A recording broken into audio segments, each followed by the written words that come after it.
going on, everybody? This is our MTV show. So, what's going on, Julio? What's up, Derek? How's it going? It's going. Julio, what did you say? I couldn't hear you. What? Everything okay on? Now it's weird. There's some. It seems like something else is. There's some sort of signal or something. I don't know what's going on. Hello, Derek. All right. Derek? Here on MTV Music Television. I'm Martha Quinn. The music will continue non-stop on MTV Music Television, the newest component of your stereo system. I'll be with you right after Alan. Well, all right, I'm J.J. Jackson, and I'll be sitting in with the latest video music performances the way they were meant to be. That's in stereo on MTV Music Television. You'll never look at music the same way again. Hi, I'm Nina Blackwood, and I'll be with you after J.J. right here on MTV, the world's first video music channel, all day, all night in stereo. This is it. Welcome to MTV Music Television, the world's first 24-hour stereo video music channel. Now, just moments ago, all of the VJs and the crew here at MTV collectively hit our executive producer, Sue Steinberg, over the head with a bottle of champagne, and behold, a new concept is born. The best of TV combined with the best of radio. Your favorite tunes are never too far away anytime you tune in. I'm Mark Goodman, and I'll be here this time every weeknight with the latest concert information and music news. Now, starting right now, you'll never look at music the same way again. We'll be right back to introduce the other VJs and the other folks who are going to be with us on MTV. History was made at Central High when Billy Weston stuffed the bulk with science notes, a book, his week-old sneakers, a locker lock, a ping-pong paddle, a puck, another puck, a radio, and a half-eaten tuna fish sandwich. Or was that his science experiment? No other three-ring binder expands like the bulk. History was made at Lincoln High when Mary Beth Hickey stuffed the bulk with math homework, a hairdryer, hot rollers, sunglasses, a compact, pistachios, Herb, Steve, Andy, and 84 letters from George. The bulk. If you want to make history, stuff it. The bulk and other fine, majestic products available at most stores. Superman 2 is taking off all over America as the adventure continues to explode across movie screens everywhere. Soaring to new record-breaking heights, audiences and critics agree there is only one film to see this summer. Superman! General? Get him! Superman 2, the most exciting movie event of our time. Rated PG. Now playing everywhere. It used to be difficult to play recorded music without hearing hiss, hum, and other noise. Then Dolby Laboratories invented a system which suppresses the noise and lets the music through. Today, almost every time you play a recording, turn on the radio, or go to the movies, Dolby Noise Reduction has helped make the sound more real.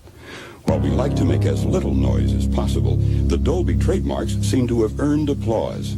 Dolby Noise Reduction, the silent performer in quality sound.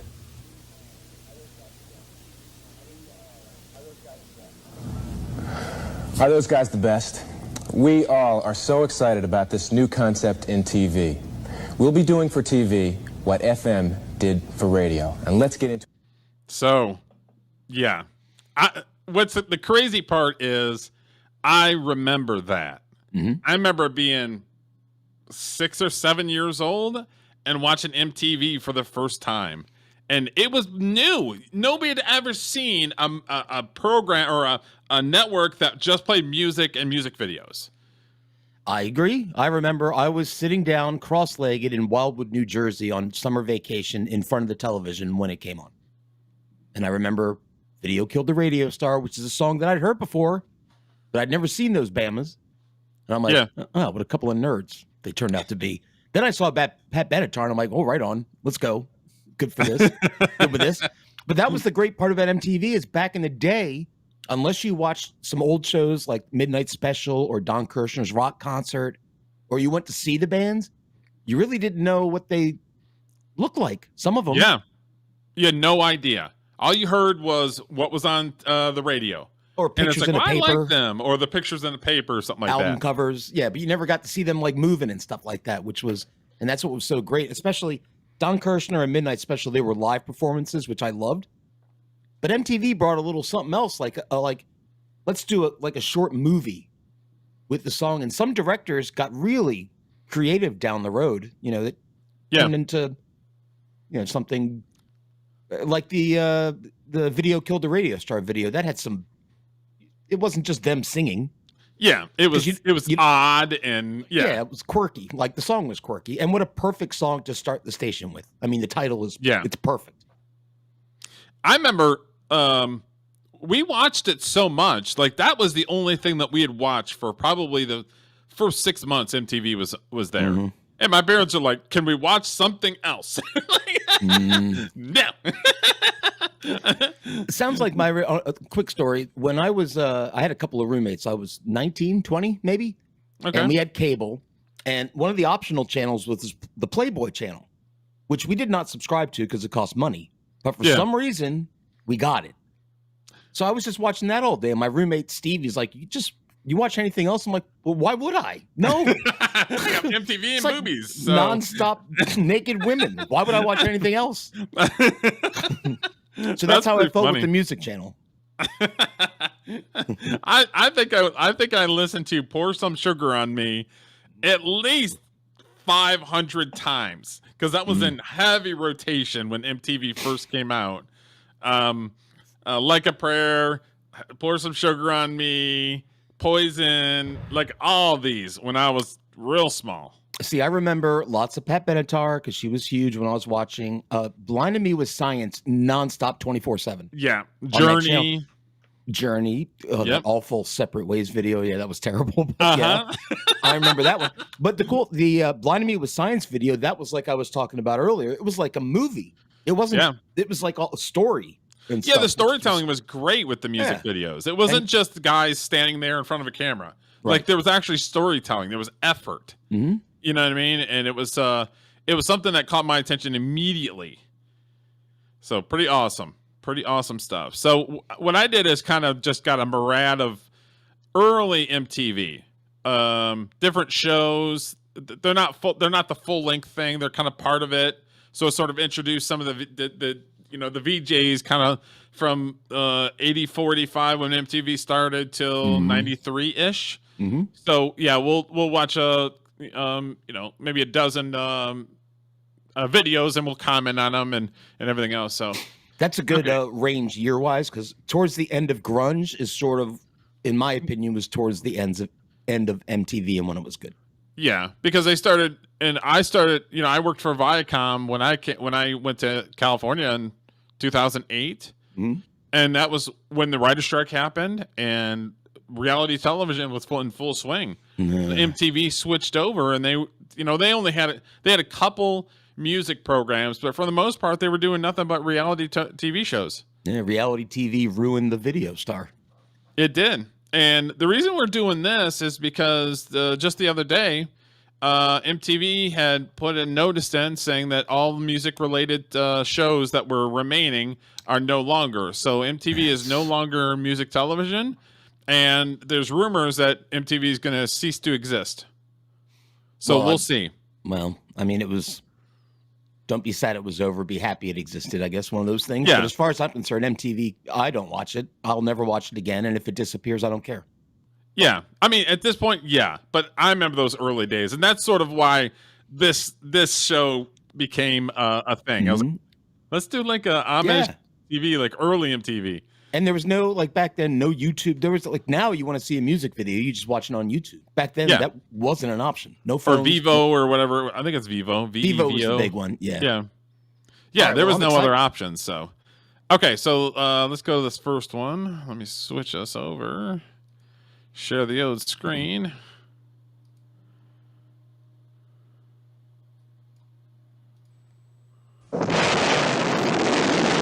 It's one small step for man, one giant leap for mankind.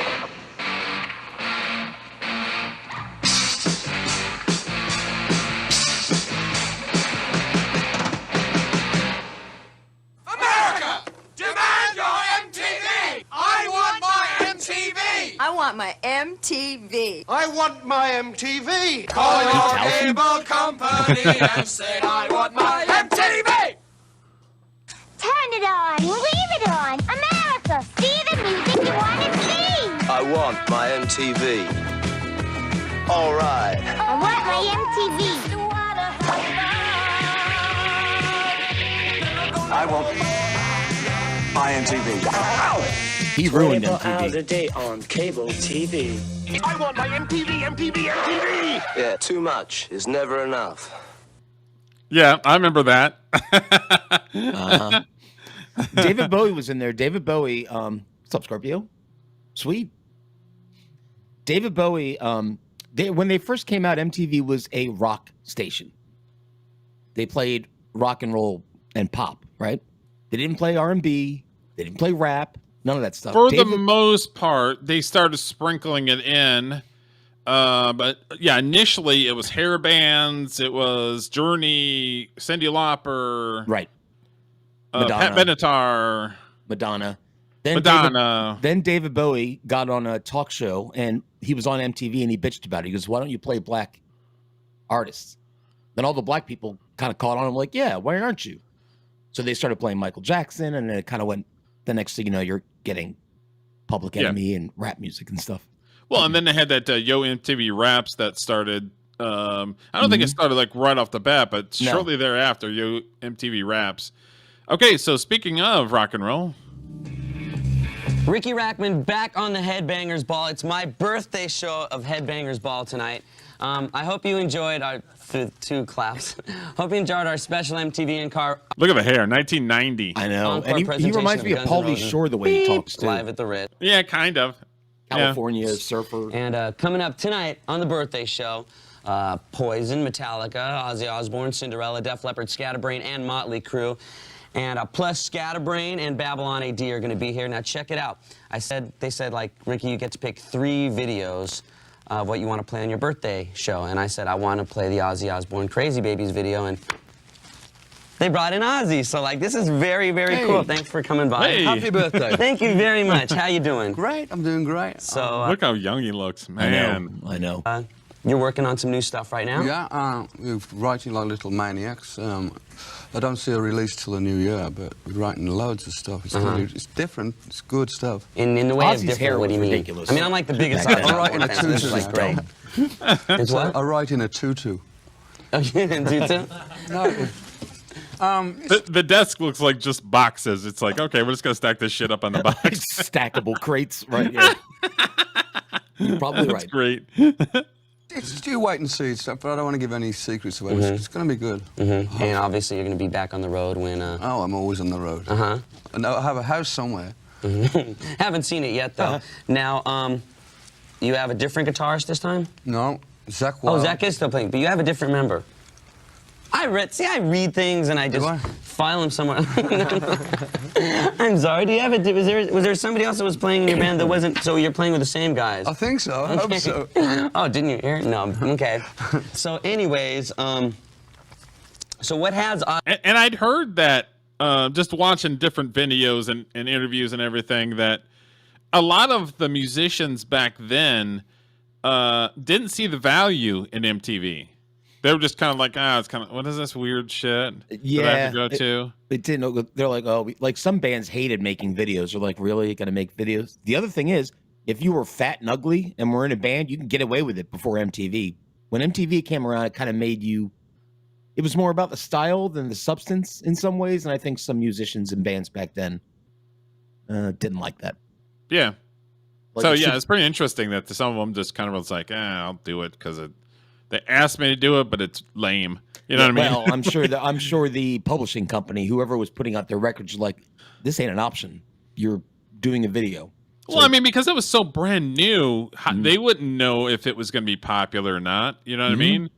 But there had to have been kids just like me watching it nonstop for freaking the first 6 months. Yeah. Yep. How's he been doing lately? We saw you in a Sam Kinnison's video. Oh yeah, that was a trip. That was. I mean, Sam and I become very good friends. That's not surprising. I've just been writing songs. Can you out imagine? in Los Angeles, and it's the first time I've been in New York for a while. But Sam Kinison and Ozzy Osbourne, BFFs. Hitting a town, forget it. I make sure I stayed at home that night. I've been writing songs. Well, it's very, very good to have you here, and I'm. And he was Was he married to Sharon at this point? I don't know. I don't know. That's a good question. Because I thought Sharon Osbourne was his ride or die forever. Yeah, I'm not sure. I'll look that up while it's playing. All right. Glad you could stop by on My pleasure. on my birthday show. This is very cool. I mean, I requested a video and Ozzy came down. So here was one of my birthday requests on my birthday show. Ozzy Osbourne with Crazy Babies. Yes is the answer to your question. See, it's my... Thanks, guys. It's my birthday. I'm so sick that I just decided to have today as my birthday show. And I called up all of my friends, and they couldn't show up. But these guys did. These are my friends, the alumni. This is Troy and Daryl and Michael that flew all the way from L.A. to spend my birthday with me. And I told them... And make a mess. Yeah, I already got a message from YouTube's copyright notice. Sure. Yeah, I'm not surprised. And it doesn't matter. I mean, I said it was an MTV show, so I'll have it at other places. So I'll probably have to delete it at some point the next couple days. I think it's because it'll be on Rumble. It's going to be on a bunch of them. So I think it's because you played the first video and songs without us. Saying anything over them. Yeah, basically. But whatever. Yeah. And I told them if they didn't wear these stupid hats, that I would just make fun of them week after week. Anyways, it's my birthday party, so all of you have to put on stupid hats right now, okay? And we're gonna be playing all my favorite birthday requests. And these guys are gonna hang with me tonight. And Ozzy was just here, which is very cool. And throw stuff at me. And coming up later, we've got Scatterbrain, which is a very cool band, and also Babylon AD, which is also a very cool band. And it's my birthday. I can even chew gum if I want to. But right now, one of my birthday requests, we're going to play a song from a friend of ours. Let's think. Think of something mean. Think of something mean we can say about this, the drummer of this band, which is one of my favorite all-time bands. People don't even know. I figured that he's not here right now. He must be at a mall shopping, doing the yuppie thing. Driving in his Mercedes. He's doing the yuppie thing right now. Cupcake! The hair's so we'll make fun of him anyway. This is one of the yuppie thing. Well, I mean, back then, Headbangers Ball, which was in heavy rotation whenever I was at my buddy's house partying or whatever. If this was on MTV, it was on the TV. It was a bit cringy, a little bit. These guys, the early days of it. We're so wild. We're gonna make a mess of your studio, man. Isn't that cool, man? I'm like, way over the top, basically. Yeah. Of our best pals, and we like to make fun of them. This is Cinderella with Somebody Save Me on my birthday show. Like Cinderella, I partied with the lead singer of Cinderella's sister. Back here on the Headbangers Ball, I'm Ricky Rack. Story time with Julio? Not really. Just went to visit my buddy in Ithaca College, and she happened to be there. And she was very cute and very cool. Nothing more than that. I didn't hit on her or nothing. Well, I mean, I probably did, but I didn't. Nothing happened from that. I mean, I'm sure I did, but. This is my birthday show. We wanted to get some talent here early on in the show for my birthday, but it just wasn't going to happen. So instead, we got my friends. They're just the alumni. They're nothing. Mike has worked on the road with, I guess, bands like the Rolling Stones and Paul McCartney and Megadeth. Right? Wow. The one dude that's sitting up's got like a big schnoz. You know what I mean? Yeah. He's like, man, I'm so cool. I'm not even going to sit on the seat, man. If I'm Ricky Rackman, I'm like, you fuckers cleaning this shit up? And Troy, the boy. Troy doesn't have a job, does he? Troy leeches off of us. Let's hang out. And Daryl's in a band called Skin Tight Skin, an LA rock band. We're about to play their video, but they don't have one. We play a little bit. We were gonna play part of their record, but they don't have one. So we're not gonna be able to do that anyway. Anyway, it's my birthday. Soon. We're off from Hollywood. So what do you guys? Troy, this is your first time in New York, right? My first time. What do you think about New York? And what do you think about Jennifer? Well, Jennifer's a fun ride. New York's okay too, I guess. And what about those New York women? Ooh, We'll get ourselves in a lot of trouble. Yeah, like those 44-year-old ones. I mean things about Troy right now. What's your name, man? My mother's not here. Shut up. Anyway, this is just what? Ricky. What's that? Ricky. Who is it? Ricky. Cupcake. It's a voice from the past. What are you doing, dude? Cupcake! It's Fred Corey, I guess. It's Fred, right? Rich? Ricky? Thanks. Fred Corey. It's Fred. For those of you who don't know, he's the drummer of Cinderella, and I suppose you're probably calling from your car phone now, right? No, actually, I'm in rehearsal. I heard you guys are in the studio, and you guys are just... car phone, which is a huge freaking block. Like, what's up, bro? What? Like a giant skyscraper in your car. The Zach Morris style. It was like a walkie-talkie, like a big ass thing. Like, what's up? Yep. And that was another one. Only rich people had that. That shit was so expensive. Oh, like the regular average person, no, you're not getting one. I didn't know anybody with a fucking car brick phone. I didn't hang out in them circles, but I know all the Wall Street guys and all the producers in Hollywood. That's the yuppies, like he was saying. The yuppies have them.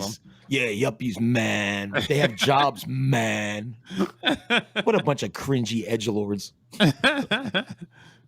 Doing great, and we're rehearsing too. You know what? Somebody even told us the other day that you guys did rehearse, and I didn't know that you did rehearse. Yeah, well, actually, we do once in a while. But Tammy told me, he said, "Listen, dude, it's Ricky Rocket's birthday. Call him up with the band and stuff, and everything's cool." And I said, "Oh, really?" And he was like, "Yeah, because Tammy's out and they're doing Whitesnake and the whole thing." And I figured. Cinderella, Poison, we're all good friends, and I could call you up and wish you a happy birthday. Well, thanks, Fred. That was nice that you called to wish happy birthday, because before I was talking to your brother, Adam Corey, who also works here at MTV, and he said some, really nice things about you, too. How come you didn't come down? You mean you guys rehearse? Yeah, we started rehearsing again today. Anyway, hey, Fred, thank you at least for calling up, and, But this ain't Ricky Rocket. Thanks, Fred. We'll be saying some mean things about Fred Curry. Cupcake! A little bit later on. Anyways. Hey, dude, listen, could you hook me up with that redhead on remote control? Yeah, no doubt. They don't let me. We film this in a secret place where we don't see any of the other real MTV people. Hey, Fred, thanks a lot for calling up. Okay, dude. Bum. Cupcake. What I do like about this Mike, period in time why don't you introduce and this these next types video? of shows on MTV is they could go, yeah, that chick's hot. Like, you can't say that anymore. Now, like, yeah, man, we dug on this chick on the Sunset Strip the other night. She was so hot. You can't really do that anymore. You can't. Why can't you say that anymore? I don't know, because objectifying women went out of style for some reason, and I wish we'd bring it back. Yeah, I do it. Yeah. On my birthday show. One of my favorite bands in the world. Yeah, this is something he's got to do. That's Dream On by Aerosmith. Back here on the Headbangers Ball, it's my birthday show. I brought my friends. Wait, I have to say hi to somebody because they couldn't make it down. First of all, Rockwood Rick, who's like our tattoo guy and one of our best bros, is filming Dallas, and he can't. What's up, Rockwood? Okay. Oh yeah, well I guess we're gonna have very cool. They even spelled it right. We're gonna have birthday cake, and we're gonna come back. It's my birthday show, and you're spending with us, and so are these guys. But right now, this is a cool video, a cool song, and I'm gonna eat cake. Here's Death Angel, seemingly endless. Yeah! Should I blow it out now? It smells in here, and I'll tell you why in just a little bit. It's my birthday party. Welcome to the second hour of the Headbangers Ball. Videos on the way, like Kiss. Like Soundgarden, Metallica, Flotsam and Jetsam, and Great White. And in a few minutes, Babylon AD are going to be stopping by, and Scatterbrain's going to be here. I don't know if this is like a sign of getting old or something, but you guys might have missed it. Over the hill. But when I burned the candles out, I completely caught my hair on fire, like really bad. It burned. Was my hair on fire? It was my hair on fire? And you want to know this? Listen to this. All these people here, they laughed. They stood there and laughed at the utter joy of. Now the smoke alarm goes on. The good old days where you could burn your hair and people are just like, that was cool. If they wanted to be cool, they'd be smoking cigarettes and have bottles of whiskey and shit, but I guess you probably weren't allowed to do that on the air. Was that? I'm assuming that was water, but it could be vodka that one dude over here, Shanana, was drinking. Shanana.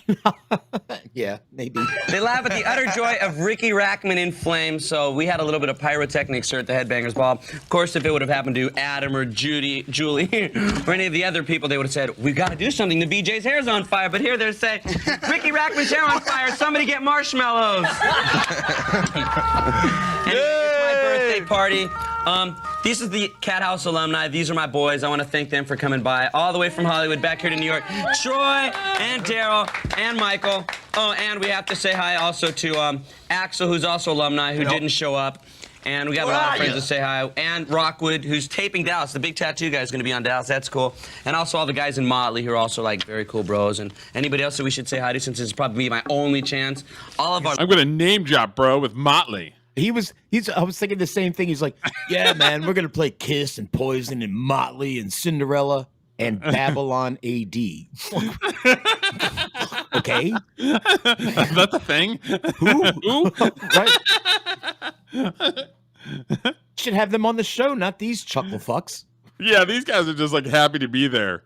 Yeah. You know what I mean? It's just like, hey, I'm a rock star. It's almost like cosplaying rock stars. They're LARPing. You're right. This is late 80s LARPing right here. Why do I think that they like one of them is now an accountant? I don't even know who they are. Are they a band or are they just his buds? I think they're buds that are in the music industry, but they're in different bands and they're his bros. I did like that the drummer from Cinderella that called and was like, I'd like to check out your album, but you don't have one. I'm like, fuck, that was harsh, dude. That was. Say hi to my band, girlfriend. Patrick, Scott, and James. What? Skin tight skin. Oh, happy birthday. Oh, my mom. Happy birthday. Hi, Mom. Mom, my hair was on fire and they had no concern at all. Anyways, so if I come by with one of those Motley mohawks next week, don't think like I'm being trendy. It's because I honestly burn my hair. Sign of getting old. Anyway. It does look like a wig. It's too full. Yeah, it's too like fro-ish for a white guy. Yeah. You know what I mean? It's almost like a hairnet kind of. Yeah. I mean, it does look kind of fabricated, we'll just say. Yes. Thanks, guys, for stopping by. It's my birthday show. We're still here. We still got Scatterbrain, and we still got Babylon AD. But here's Slaughter with Up All Night. Smell it. Happy birthday, Ricky! It's the third hour of the Headbangers Ball, my birthday show, and I'll do what I want. And on the way, we're going to play videos from Def Leppard, Me and My Wine, Whitesnake, Give Me All Your Love. We're going to play Fallen Angel from Poison, and we're going to be playing LA Guns, Ballad of Jane. That's a song like whenever you go to clubs and you hear Ballad of Jane, everybody's like, I love that song. And also, I want to thank Nikki Sixx, Motley Crue, who just called and told me a story that just like really made my birthday. And we're... I gotta be perfect. Like, was he a musician? I'm assuming with him name dropping. I don't think so. I don't think he was ever a musician. I think he was just like a groupie, sort of. Just a groupie, maybe. Okay. Would he be a groupie or whatever, a hanger-on or whatever? Hanger-on. I don't know what to call him. He might have been a musician. I'm not sure. It's hard. He's too pretty in the face to be a musician. Like you need to have like the pits because you've been drinking all day. You know what I mean? Like, yeah. No, he was never a musician. So that's why he just keeps name dropping, like, bro, the bros from Motley called. Yeah, you know those dudes you wish were on the show that aren't here. I know those dudes. And yeah, they weren't on the show, so of course you can name drop them. Like he called when it was like on commercial, and the shit's nuts, you know. About to play like one of my all-time favorite videos in the entire world. And also, I want to thank, all my friends that came down and have been spending my birthday with me. Hey, Ricky. What? Tammy's on the phone. Oh, well, I thought we were just talking about my friends, and now you're on the phone? Is this Ricky Rocket? This is like the third time. This is funny. What's up? What's happening? Where are you? Ricky Rocket? That's good. Birthday? Where are you? Fred told me it was your birthday. Here we go. It's Rip on Ricky for his birthday. Where are you right now? I'm in Edmonton. Edmonton? Boo! Kicked our butt. Huh? I don't really know Faster. Like I've heard the name Faster Pussycat, but I don't know any of their songs. Do you? No, they were. I'm with you. I've heard the name, but not. They were like middling popular. Like I know they were big in the LA scene back in the day. Okay. By the way, everybody keeps calling in and roasting him as this Ricky Rocket. Do you know who Ricky Rocket is? Oh yeah. Yeah. So they were kind of busting on that he wasn't Ricky Rocket. Yeah. Home of the Oilers that kicked our butt. So how is everything going? It's going good. How's your birthday? My birthday is really good. We've been having fun. RoboCop was here, and you're the oldest friend I have. Thank you very much. No pun intended. What was that? I said no pun intended. Just remember that when you get off this thing, I can say whatever I want, and there's literally hundreds of people watching Headbang, dozen people watching. You're the oldest lonely guy I know. Thank you very much. So how come you're not here? Why are you in Edmonton? Who are you guys playing with right now? We're on tour with Whitesnake. So you guys still play shows? Yeah, we actually still perform. Uh-huh. So what time do you guys go on, since you're playing with Whitesnake?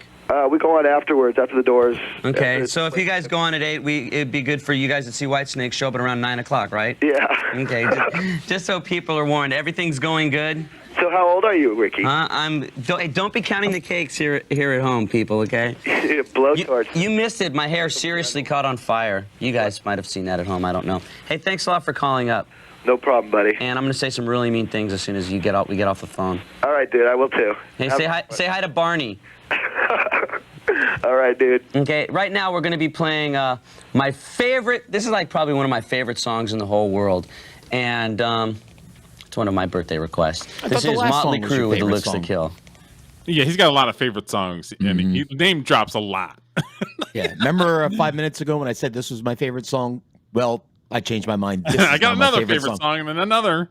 He was like, he's akin to like, do you remember a name called Wolfman Jack? Oh, yeah.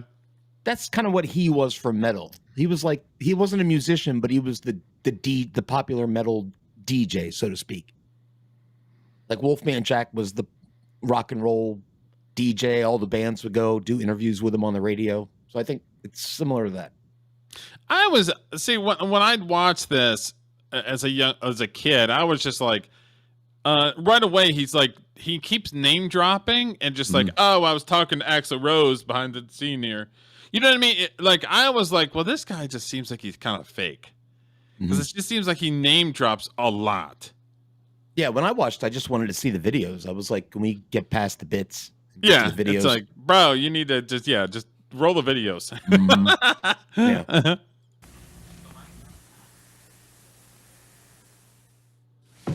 It's my birthday, and I can whine and complain if I want to. You know what else happened when my hair was on fire? These people over there, they were running up, and they're like, pyro. And they're like, oh, dang, this isn't funny.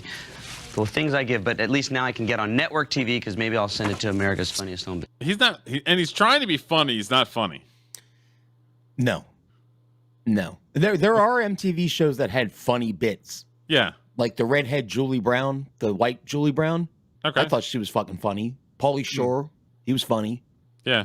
This guy. Not funny. No, not so much. Yeah, the jokes aren't landing. Videos or something like that. Anyway, I want to thank George and his mom, Melanie, who else? And Colleen, and somebody who sent me this card, and some people that sent me birthday cards, Michelle, and all those people that sent me birthday cards. That was very cool. Thank you. I like that a lot. And there's something else I was going to talk about. Is you are the guys and girls that make the show really fun, and I like to know what you guys think. The address is MTV's Headbangers Ball, 1775 Broadway, 10th floor, New York, New York, 10019. And as we dig into birthday cake, let's lead into Lita Ford's Hungry. But yeah, okay, so we'll move on. Just because, yeah. More bits. Hey, it's Kurt Loder. He's still dopey. Mm-hmm. Kurt Loder was doing the news forever. I don't know if he was like the first year, but he was like toward the beginning. He started doing the news stuff. Yep, he always played it straight too. He wasn't being wacky. He was like a serious. Yeah, he was trying to be a serious journalist. Yeah. Mm-hmm. He was good. I always liked Kurt Loder. His news breaks. News brief. The U.S. Food and Drug Administration on Tuesday approved the marketing of the first home testing kit for HIV, the virus thought to cause AIDS. It's called Confide, and it contains a counseling booklet, a coded test card, and he would talk about stuff like this. He'd talk about Rock the Vote. He would talk about a bunch of different stuff. Young people stuff. Yeah. Mm-hmm. Lancet for pricking a fingertip to obtain a blood sample. The card is then sent to a laboratory, and results are supposed to be available after a week by calling a toll-free number. Those testing negative will be notified by a pre-recorded message, but all callers will be able to... The thing says 15, so yeah, he'd only done 14 of these before, but... to a trained counselor who will offer local medical referrals if necessary. The Confide HIV testing kits will be available early next month, initially in Texas. It always annoyed me Florida, when he did non-music news. So I'm like, I don't. States. You just That's give the me news music for now. news. We'll be back with more throughout the day here on MTV. Yeah, but it was one of those things where it's like their HIV was a big thing back then, especially in the partying scene, which is a lot of musicians. So like it was kind of like parallel-ish. I get you why know what I they- mean? Yeah, I get why they did it, but I would tune in to see, hey, when's my favorite band's album coming out? Like that Yeah. kind of stuff, you know. Yeah, but he would do parallel-ish news stuff. Set its June 1st deadline last December. In addition to donations, a number of local bands are planning to play a benefit concert for the Nez Perce cause on May 25th at Pioneer Park in Lewiston. For more information about the Nez Perce Indians, you can write to this address or this email site. Meanwhile, Pearl Jam's Eddie Vedder and Jeff Ament were in Chicago on Tuesday night to watch the Chicago Bulls hammer the New York Knicks, and afterward to help Bulls star and major Pearl Jam fan Dennis Rodman celebrate his 35th birthday. My boy. The local industrial dance club called... Dennis Rodman was a Pearl Jam fan? I will completely buy that. Okay. Dennis Rodman always seemed a little rock and roll to me. Yeah, not so much hip-hop, but more like rock and roll. I think so. I think you'd have more fun at a rock and roll metal show. Yeah. I love some Dennis Rodman. You know that, Derek. He's my guy. The Crowbar. Vedder joined Blues Traveler's John Popper on stage to lead the crowd in a round of Happy Birthday, and Popper later sat in with the resident acid house band Liquid Soul. Speaking of Pearl Jam and Soundgarden, they're among the bands whose music is run through a collection of vintage synthesizers on a new album called The Moog Cookbook, concocted by Roger Manning, formerly of Jellyfish, now with him. So just in case, I'm gonna keep after we're done streaming this, I'm gonna keep it up for a little while. Mm-hmm. I may end up having to delete it because YouTube's gonna have a fit with playing stuff for Viacom and all kinds of stuff. So I'll have to kind of play it by ear. I might have to delete it, but it'll be on Rumble. It'll be on BitChute. It will be on Kick. Kick. It'll be on what's the other one? Twitch. Yeah. Twitch sometimes they'll silence some stuff, so they might have a problem with it. I might have to delete it from Twitch. But it'll be in Rumble and it'll be on BitChute for sure. They don't censor it. So the full show will be there, so I'm inspired by this guy. There's not a music news show out there. I should do it on Rumble, like with my DJ stuff. I'll get a blazer, like he's got, like a nice jacket. An old school, yeah. Little 15-minute music news breaks. Imperial Drag, and his partner Brian Keogh. The keyboards employed are such old analog faves as Moogs, Arps, Hammonds, and Farfizes, and the tunes transformed include Pearl Jam's Even Flow, Green Day's Basket Case, R.E.M's The One I Love, and this one, Soundgarden's Black Hole Sun.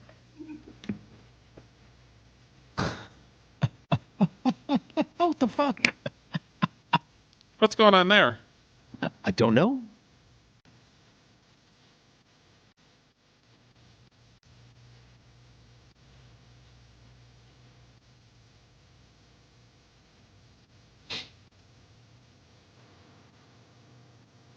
That's what the old Moog keyboards looked like back in like the late 60s and 70s. It was like you'd have to plug in wires into that look coming back. We're hoping to have the Moog inputs and switch them around if you wanted different sounds. So that's the Moog. So I never heard of them. So that sound must have not been popular. Well, it wasn't popular in the 80s, but if you listen to any like late 60s, early 70s, like psychedelic prog rock, they're all over the place. Moog? Like Emerson, Lake and Palmer, you know that band, right? Okay. No, You don't know ELP? Oh my God. All right, never mind. Wow. Way before my time and never ever was on my on any of my radio devices. On the Weekend Rock this weekend, so do tune in. But Hard Take, I don't really like. There's a couple of psychedelic songs that I like, but for the most part, I don't like psychedelic. I was just surprised you didn't know them because they had very popular songs that were on the radio nonstop. That's all. I could have probably heard the song and never knew who it was. Probably. Welcome back, my friends, to the show that never ends. You said, don't know that one? Probably not with me singing it. Yes, and I turn it off.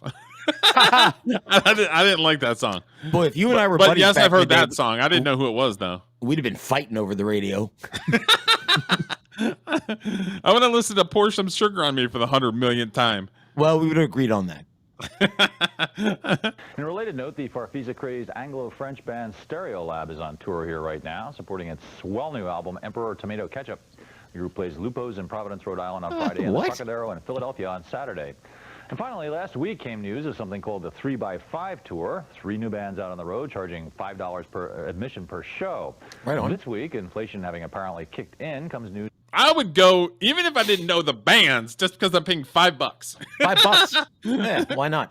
Heck yeah. Of the $7 Bill Tour, 3 bands again, the Nixons, Gravity Kills, and Hog, for $7. The tour will begin in Detroit on June 4th. That's the news for now. We'll be back with more later here on MTV. MTV News. See, I like that. He's kind of giving underground bands a little press, which is cool. Yeah.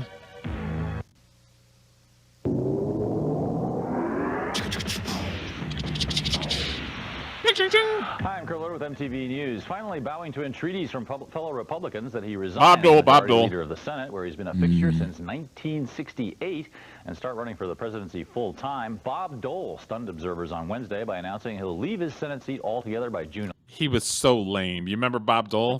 I do. Bob Dole. I do remember him. 11th with 2 years. And I left to go agree. in his 5th He was term. lame. Here's some more of what Dole, a Kansas senator, had to say. The campaign for the There. president begins in earnest. Good old lame It Bob is my Dole. obligation. Well, see, back then, To let's the see, he Senate. ran in 92, would have and to the been people my of early America to leave 20s. behind all the trappings of power. I was probably voting all Democrat comfort, at that and time all when I was security. young. So today I announce that I will. The Republicans didn't have anybody cool. Right. I voted for, my first presidential vote was for Michael Dukakis. Oh, wow. But when you're young, that's, you know, what's the saying? If you're young and conservative, you don't have a heart, and if you're old and liberal, you don't have a brain. Yeah, that's true. Just no kings, for example. I'll tell you what, I was thinking of No Kings earlier because most of the white women who were watching Headbangers Ball back then apparently are out on the streets protesting because it's that age group. I've never seen so many 50-some-year-old women in one place my entire All life. school teachers. It's the dude. So funny. I'm telling you, the Board of Education needs to go. Board of Education and the teachers union needs to go because that's all it is nothing but a bunch of frickin' weirdo leftist teachers that are in the streets. Homeschool your kids, people. And there was 1 or 2 images that was on Twitter that they were showing like a wide shot, and it was from like 7 years ago. They can't even they do nothing but fucking lie. And they think everybody around them is stupid, and they are. I agree. But yeah, he was lame.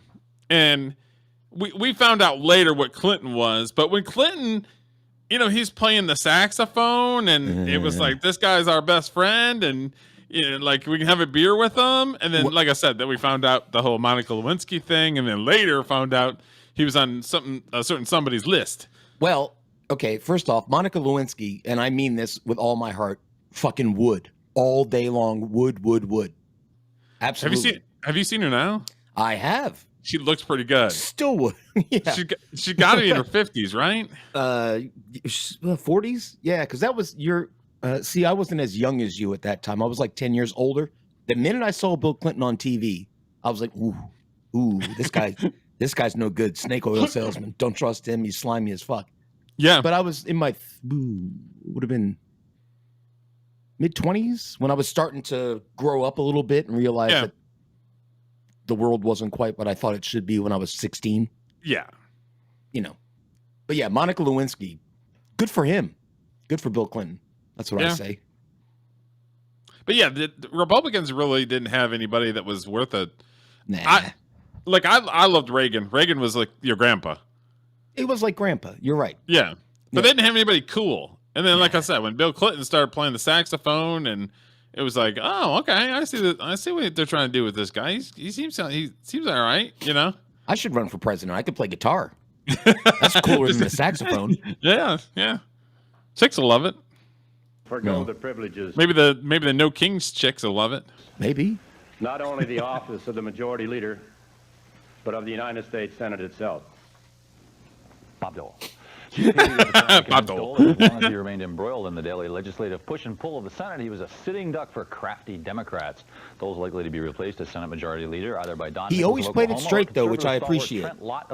Yeah, he never really. Bill Graves will make a temporary appointment to fill Dole's he called it down the middle. Yeah, he would call it down the middle. Yeah, which is what your news should be. President Bill Clinton at the White House on Wednesday afternoon to sing her 1993 hit "Hero" for the families of 174 police officers from around the country who were killed in the line of duty last year. Here's a moment.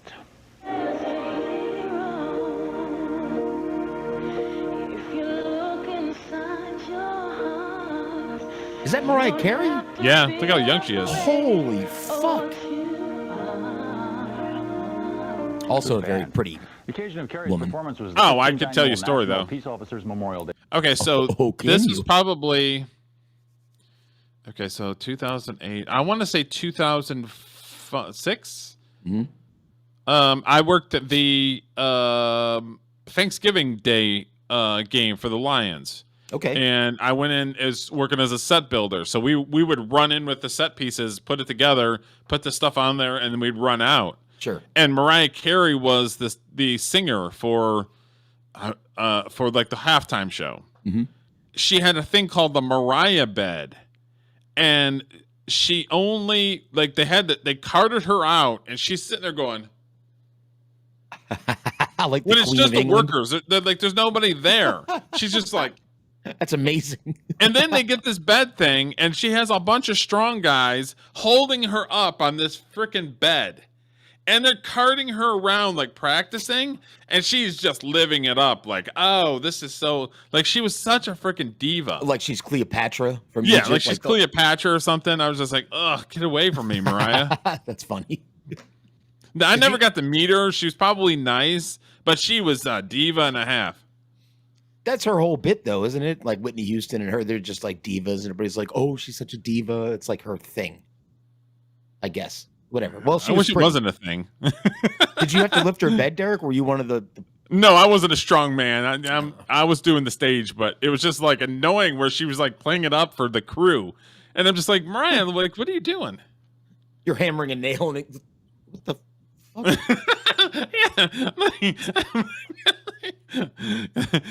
Give me the duct tape. I'm gonna go freaking put tape on fucking Mariah's mouth. A service. Meanwhile, in the south of France, overseas distributors of the upcoming Madonna movie version of Evita got an advanced look at some footage from the film at the Cannes Film Festival on Tuesday. And reportedly, they really liked it. Had the distributors been underwhelmed, the gnashing of teeth would no doubt have echoed from one end of the closet to the other, but most of them were enthused by the 10-minute clip, which included director Alan Parker's sweeping crowd scenes and a musical interlude featuring Madonna and her co-stars Antonio Banderas and Jonathan Pryce. Said one Australian distributor, a woman, quote, Madonna opened her mouth and it was spine-tingling. That can go either way. I had I'm not sure. Right up my spine. Again, the spine. Evita, which features a new ballad written for the movie by composer Andrew Lloyd Webber and lyricist Tim Rice. And it was a flop, wasn't it, Evita? Huge Pretty flop. sure it was a flop. Huge flop. Yep. Is scheduled to open in New York City and Los Angeles on Christmas Day and across the country on January 10th. Those who just can't wait are invited to tune in our Evita movie special on June 13th, immediately preceding the MTV Movie Awards. Finally, in Nassau County, New York, a trimmed-down version of a ban on the sale of mock ecstasy herbal products has been okayed by county legislators. The ban, prompted by the recent death of a local student who took an overdose of a product called Ultimate Exphoria, originally targeted all products containing the substance ephedrine, but now exempts FDA-approved weight loss and muscle-building supplements for customers over 18. Legislators felt the exemption would lessen the threat of legal challenge. Ozempic? What? That's news for now. We'll be back with more later here on MTV. That's what it seemed like it was. I was getting annoyed at me. Like, one kid overdosed, now everybody has to pay for it. Yeah. First.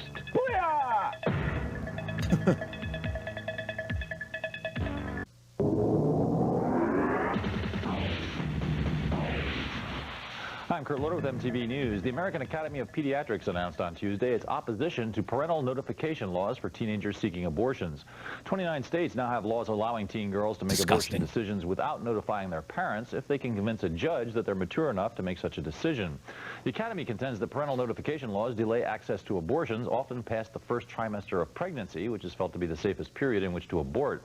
An Academy spokeswoman also said that 3 out of 5 teens voluntarily confide in their parents.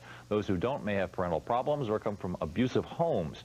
However, a spokeswoman for the National Conference of Catholic Bishops said that, quote, the Academy... Nowadays, they just lie and say they're from an abusive home, and the parents are just like... That's right. That's why you can't give an inch. They'll take a mile. Yeah. I'd say, no, you're 16. You got to tell your parents. And Straight up lie. Right. If you want to kill your baby, I need your parents to tell me it's okay with them. And we're not getting too deep divey. Back in the day, I was pretty much moderate. It was just like... Sure. It's between a girl and her doctor, and then the partner she's with. That, you know what I mean? It's them. Yep. But then it's like the more that you see that 90% of it is contraceptive because they screwed up, and then they want to just deal with the screw up. And it's like, no, it doesn't work that way. Like I thought it was people that legitimately were raped or assaulted, and it was like, then I understand that there's a problem. But no, most of it is contraceptive. I mean, and all of a sudden my little pea brain was like, nope. Yeah. For the record, I am mildly pro-choice just because I really don't have that. I'm a guy, kind of, sort of. Yeah. But I think, I don't know. It's complicated. I don't know why somebody, killing babies is a weird platform to stand on. I don't know why everybody's so passionate kind of about a weird platform. Slaughtering unborn babies. It's a little weird to me, but okay, whatever. Yeah, because it should be it's a tough decision. So, basically making it into something that is normal is weird to me, where it's like, it should be a big decision. It's, you know what I mean? It should be a big deal. And people are just kind of like, oh, you know, I made a mistake, so yeah. What? What? Yeah, the baby's like, what? Wait, what? Yeah, the baby's saying what? I'm going, what? I want to come out and hang out. What do you mean? Its nose into what should be parental business. Girls are better served by talking to their parents than to an abortionist who will make money on this.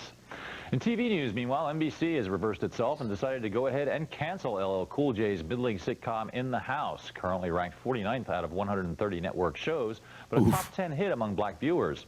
Having already deep-sixed Will Smith's Fresh Prince of Bel-Air series, NBC, once the home of such across-the-board black hits as Sanford and Son and The Cosby Show, is now left with no sitcoms featuring black leads on its fall schedule for the first time since the show Julia back in 1968.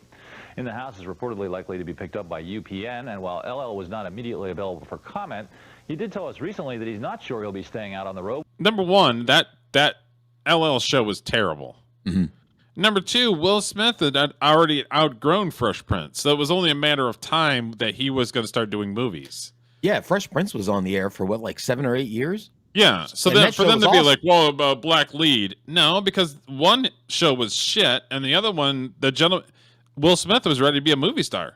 Yeah. Yep. That's true. With the R. Kelly tour for the whole summer.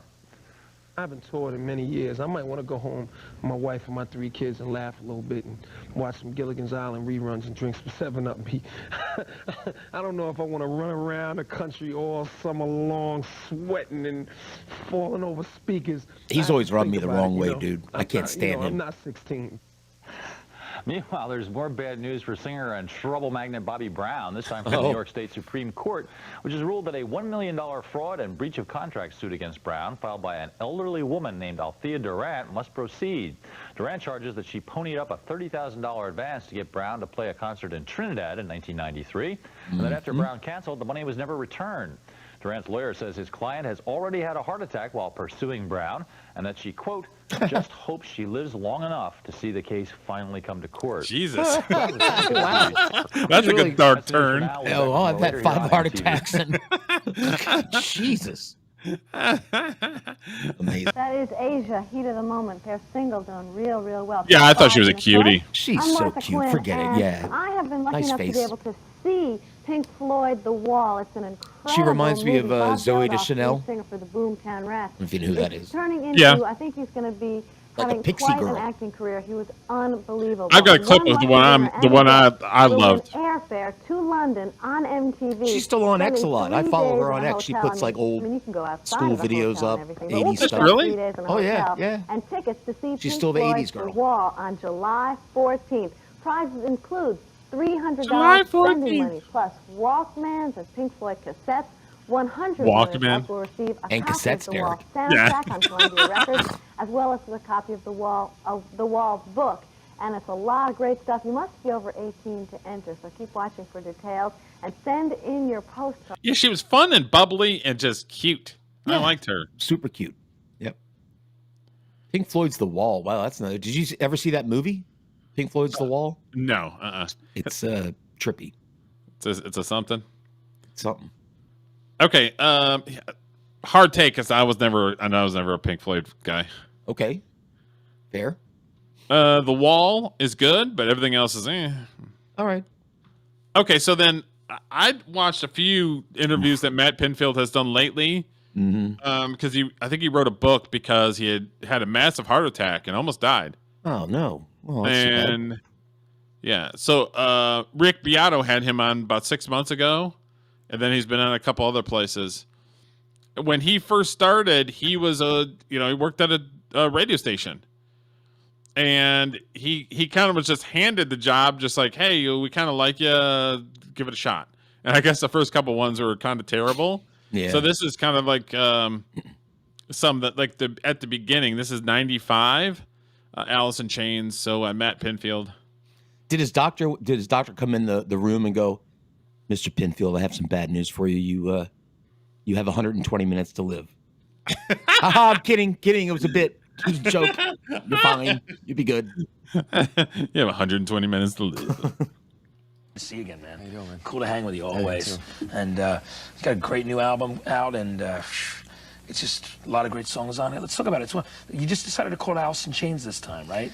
Yeah, we basically couldn't think of anything else to call it. Oh, that's Jerry Days Cantrell. like that, right? I mean, Yeah. Well, actually, we never called or used the self-titled record thing, so it's kind of good that we held out on that. And Matt Pinfield never did Headbangers Ball, right? No, and you can tell when you were playing Headbangers Ball, I was thinking of 120 minutes and how the vibe changed from the 80s to the 90s. Yeah. Like 80s was like, yo, man, all that wild, we're so cool. Over the top. Matt Pinfield would always ask very specific questions like grunge, super chill, like super calm. It's like a whole different vibe from the show. You always have that option, right?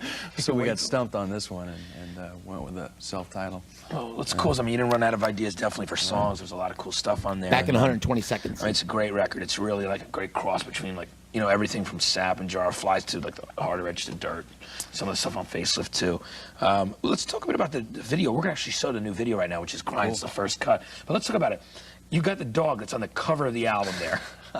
You got a story about that dog. Tell everybody about actually, Sean did most of the artwork on the record and did a great job. I think it's the best packaging we've had on any record, period. And it's really hard to make it look kind of neat and artistic on a small little piece of plastic. I still miss that plastic. You're the big album. I still miss the album. But anyway, he was terrorized by this three-legged dog in his neighborhood called Tripod. And it's a great name, Tripod. He used to chase him around on his paper route, I guess, and he used to be a pretty gnarly dog to deal with and stuff. But that's where you get the idea for the album cover anyway. And it fits in for a lot of reasons. It's cool. So this isn't the actual dog Tripod though that's in the video. You got another three-legged dog. No, her name is Sunshine actually. Okay. Yeah, she lost her leg when she was about 2, actually, chasing cars. So she's about 11 now. That's cool. I mean, it's really interesting to watch. In the clip, it's really cool. Check out the imagery in this. And here's Alice in Chains with Grind.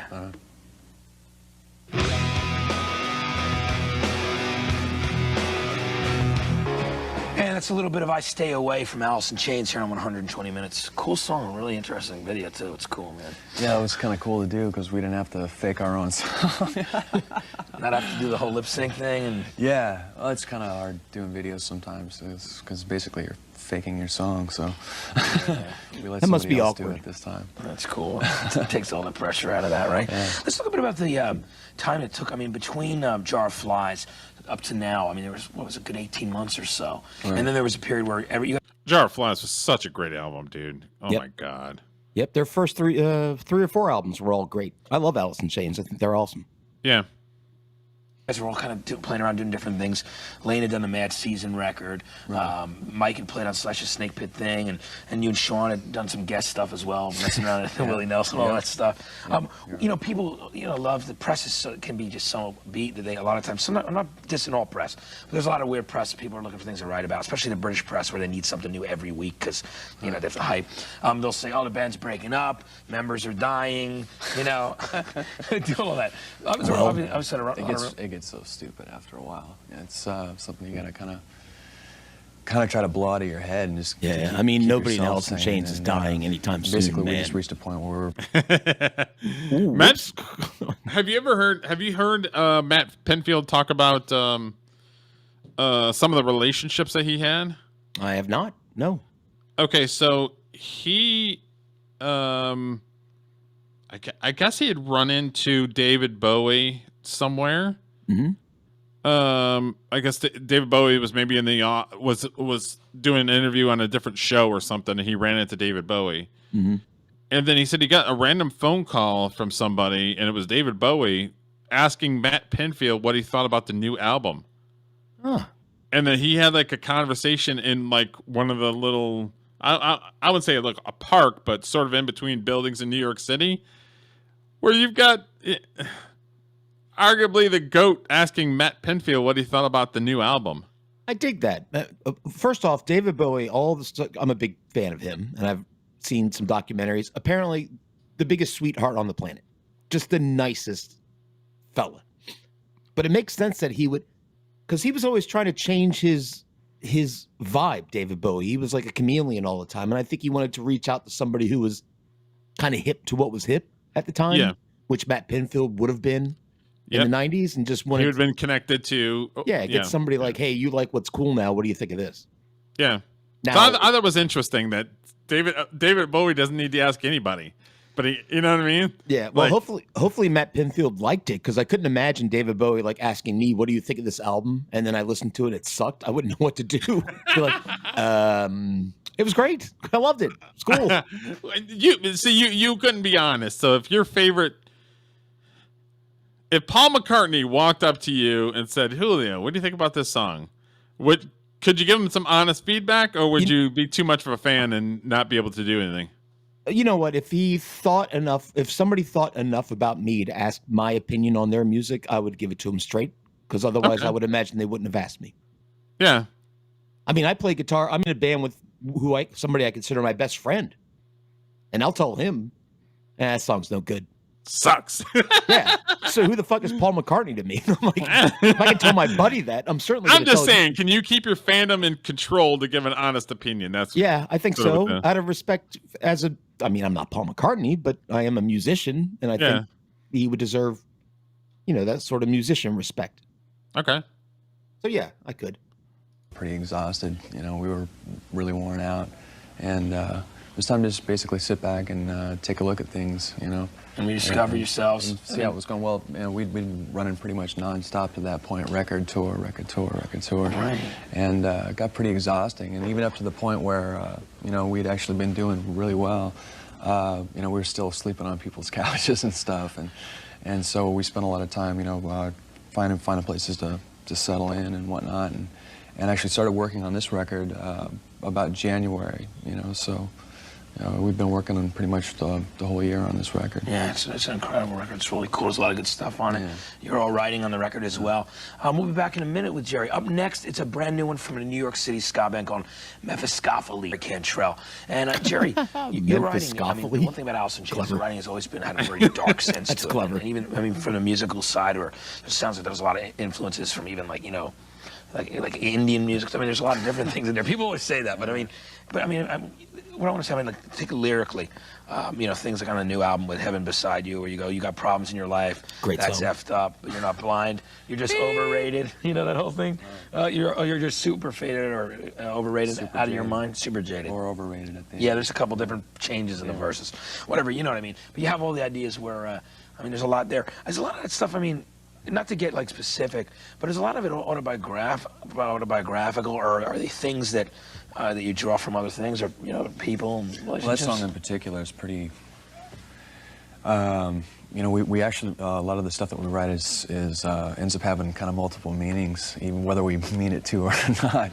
And, but that one's pretty specifically about my relationship with my girlfriend, which I've pretty much wrecked for the last time, I think. And it's just basically about having pretty much the most beautiful thing in front of you and right within your grasp, and yet you're still within inside your own little ball of hell, you know, and all you really got to do is slap yourself awake and reach out and grab it, but that's a hard thing to do. You know, I hear you. All the other things around you that are... Life's a tough gig.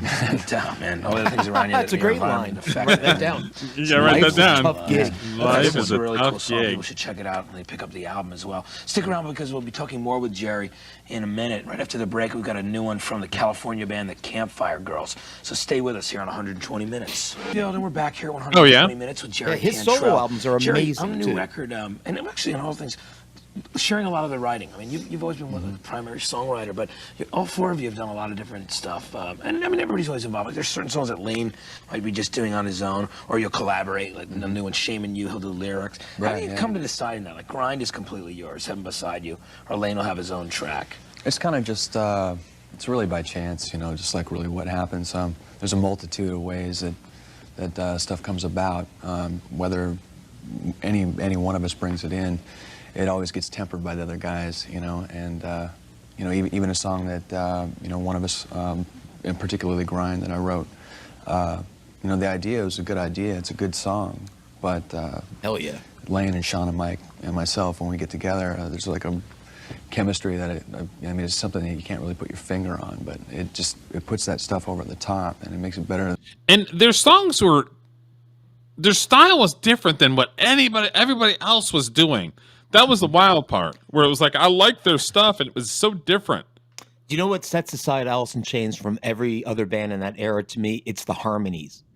When him and Lane Staley would sing together, it was like evil sounding. No other band sounded like them when those two guys sang together. Even if they were talking about puppy dogs, it still sounded evil. Always sounded dark. Like if hell had a soundtrack, Alice in Chains would have a track on it, for sure. Than you could ever imagine it would be in the first place. And it's really cool. You guys do have a great, like, something I'm very thankful for. I mean, I gotta say that you guys do the personality of the four of you. You're all really cool, and you got a really cool kind of vibe. It contrasts, but it really works well of each other. I gotta say, it's funny. I mean, you know, there's a lot of different personalities there, but it's cool. I want to thank you for stopping by tonight, man. I'm bummed that it went so fast because, you know, there's so much I could talk to you about, and the other guys too. Let's do it again soon, man, Jerry. All right? You and the pups had a great night, man. Cool. You know, there's never enough time when you love music. I'd love to have a cup of coffee with Matt Penfield and just fucking pick his brain. Me too. The dude's just a wealth of freaking knowledge. I was just going to say, what I like about him is he's a little awkward on camera, which I like. Yeah. But he knows his fucking shit. If he's interviewing you, he's listened to your songs and he knows, you know, about your band and about the songs, which I think is a show of respect to an artist coming on your show. I respect that. So, and I don't know if it was just me, but I always looked at Matt Penfield as sort of like the everyman. Yeah. But very knowledgeable about music. Yep. He would ask the questions that a fan of the band would want to ask.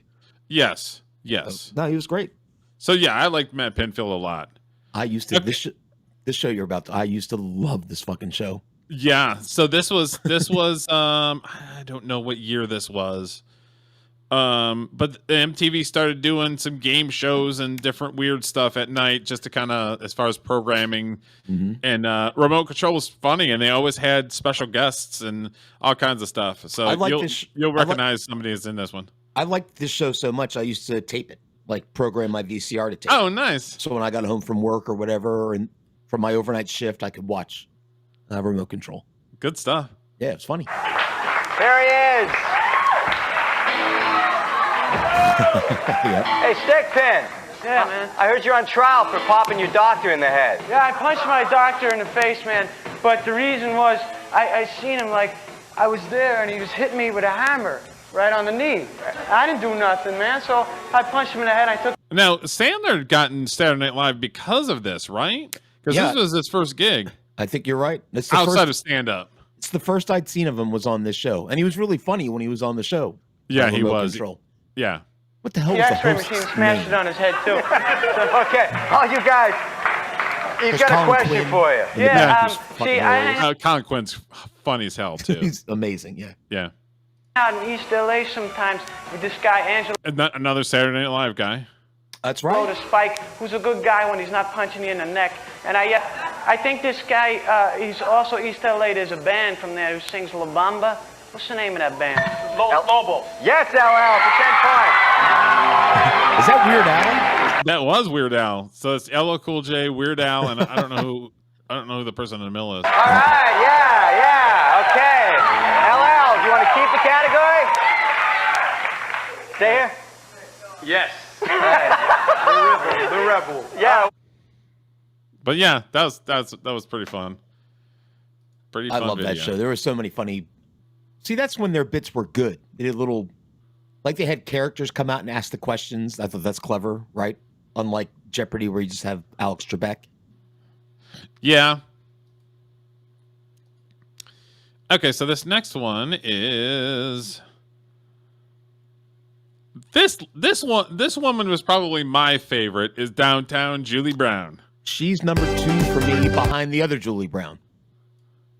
I thought she was hot. I had jungle fever. I thought she was really hot too. Yeah. And she was bubbly. She had a great personality, and she was nice to look at. I'm like, I'm in. Yep. What do I sign up at? Also on X, doing the 80s gimmick too. Is she really? Yes, sir. She still does like 80s dance parties. She'll host them at bars and stuff. Okay. Oh yeah, Downtown Julie Brown.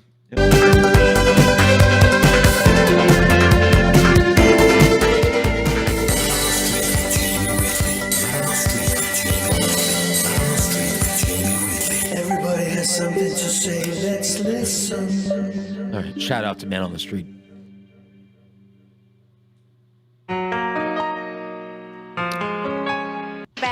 Plus a live performance. Yeah, Yes, Cruise. they're back with a #1 song for them, PM Dawn. Right now, though, she's kicking it. Paula Abdul, Vibology.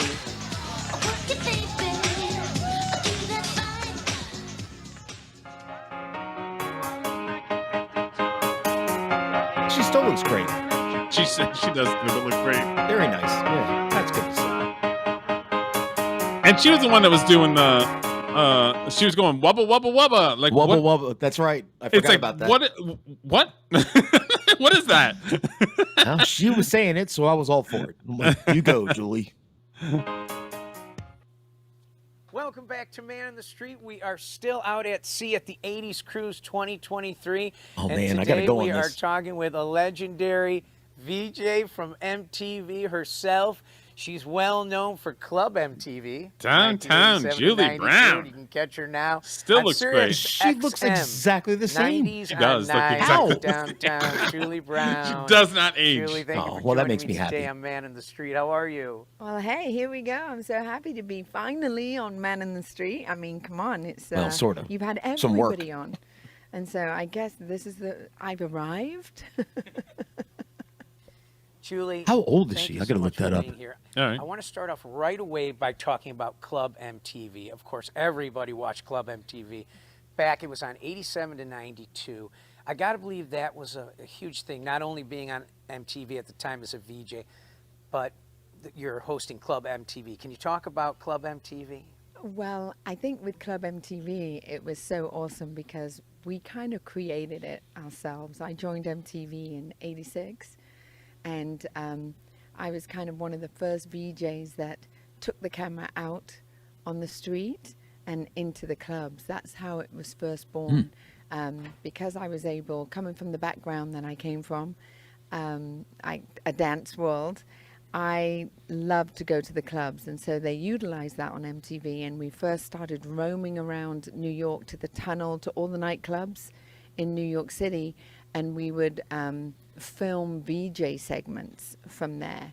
And then we started going, this She is is a cool thing. You know, you feel 65 that in this beat. So video. Club MTV She's was kind of 65, born okay. In this that- video, she's that idea. For 66 me, now. have an itchy Okay. feet of just being in the studio. I'm more mean, of a mover, so I've got good to for move her. around. And when I first joined MTV, it was really cute because I'm one of these people that Good for her husband. the camera guys and the audio guys and stuff. Why? Who's your husband? I bond with them immediately. Some, because they're family. banker. And when you start a new Martin job Schumann like that, or they're something. gonna be Been your married for family. 25 years. They're going Oh, to be good for her. closer to you than anybody. I mean, a else. literal banker. You know, that they're wasn't getting your like mic, a they're joke. making sure you're good. A They're with literal you when you're banker. not feeling Yes. great, but they're trying to give you energy, you know, to do your job. So I was very tight with the cameraman there, and I used to basically talk to him as my friend. I could never see him because we had those giant cameras back in the day, and I would just be like, hey, come with me, come a little closer, come closer.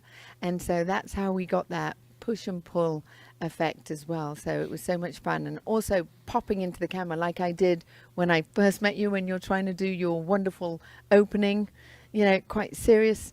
Yeah, she I definitely put got my attention when I was a face young in man. and all Like, that good hey, stuff. who's That's- this? I like yeah. her. That's kind of what I do. I move out of camera. I would move What's up? as well as I the like camera. you. So that started to get us moving with Club MTV, and it was an awesome show. I mean, all the They said, what, 87 to 92, I think it was? I think that's what she said. Or what he said. Something like that. Club MTV. Yeah. That was 87 to 92. 87 to 92? Yeah. So I'd been, what, 10, 11? Something like that. Yeah. The You know what? She dancers did on used the to do show USO were just shows too for the absolutely troops. So I really- love her even more. Knowing Really? I didn't know. Like after MTV, she would do it? Yeah. Good for her. Or during MTV. I don't know if she did it like Oh, now. yeah. Nobody would know who she was, but Yeah. were hyped to be there, and we were one huge happy dancing family. I mean, I used to, after the shows, we'd all go out and we'd all have pizzas together. I'd make sure a restaurant would fit us all in, and we'd all go and have pizzas, or we'd walk around New York, or we'd find a club to go to. And of course, we did the Club MTV tour, and that's when we were on the road with Tone Loc, Milli Vanilli. It was Paula Abdul, Was Not Was, and Information Society. And so Club... And wasn't that Club MTV or one of those that where Milli Vanilli was found out that they were lip syncers? I can't remember where that was. Yeah, it might have been that or the MTV. I think it was the MTV Music Awards. I think. Okay. I think that's where they were found out. Where he was falling or something like that, and then all of a sudden it Yeah. started skipping. Yeah, that was no good. The one guy killed himself. Yeah, that's crazy. They took it a little too seriously. I'd be like, yeah, whatever. You like the song or not? Who cares who sings it? What's the difference? Well, because it was two ugly guys, and then they decided to use like models as Milli Vanilli. Yes, and then it's like, well, we want to hear the person that's actually singing. And they were just kind of average looking. It's to me, it's not like it was serious music. It was like pop music. Who cares? Yeah, They well, got a couple and of. how far would they have actually went? Milli Vanilli? They would have been a flash. Well, yeah, I think they would have gone exactly as far as they wound up going. I think so. So It's a yeah, shame the guy took it so hard that he got all depressed. I mean, that's terrible. yeah, it's terrible. Not the end of the fucking world. MTV really took off, and they were huge stadiums, so that we did for that show. So yeah, Club MTV, I think I get 10 points for that. Julie, I got to tell you, I love Travolta. I love Saturday I like that Night he's got the Fever, probably captain's my hat. favorite I dig movie. that. I've always loved disco music. I know that, that movie, the Bee Gees, that album brought disco into the forefront in the late 70s, especially with the movie coming out. But, if you know about disco, it was in the underground clubs in New York. It wasn't big until really that movie brought it out to the public. And I know that you won the UK Disco Dancing Championship as well as the World Disco Dancing Championship. I believe it was 1979. Can you talk about that? Oh my gosh, disco dancing. Yeah, that was a long time Interesting. ago. I never knew that. And not many people know about that. Oh yeah, thanks, Julie Brown. Very talented. When I came to MTV in '86, it was just like people thought I was born on the stage of MTV. That was it. I just plopped out, as this young girl and started talking about music. But yeah, the music has always been in my life. I've got a big family, and so there was a lot of different music going from the siblings and the parents. But one thing that stayed very true to the Brown household was dance.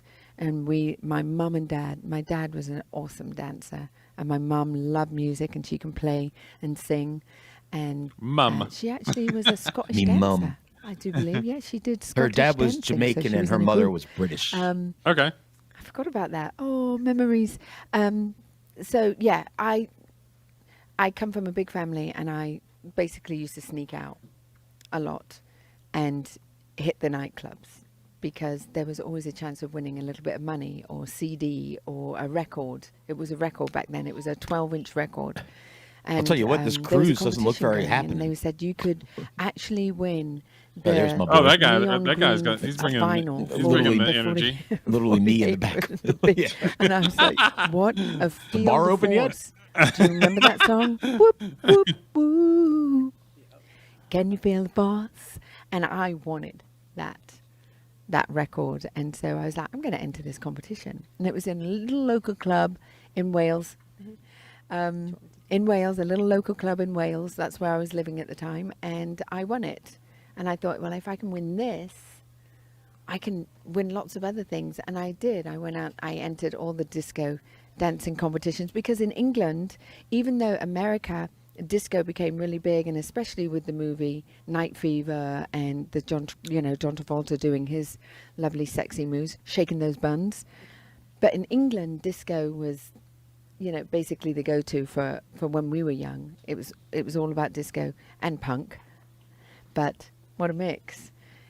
And so, yeah, I entered a couple of competitions, and I kept going Disco through and punk. different ones. I won the regional. Kind of an interesting and then combination. It started to get televised. Same and time, my that's parents and correct. stuff didn't know I was going out, sneaking out dancing. So they didn't know anything about it until they said, I "We are hated gonna disco televise back in the day this- because I was a rocker. this But the older I competition." get, the more I'm like, And so I thought, I don't know, "Oh, some of I've that got to shit tell was my pretty parents I've been It doing was this." pretty good. BG songs were pretty good. So I told them, and then they came out to watch me. I won the UK disco dancing.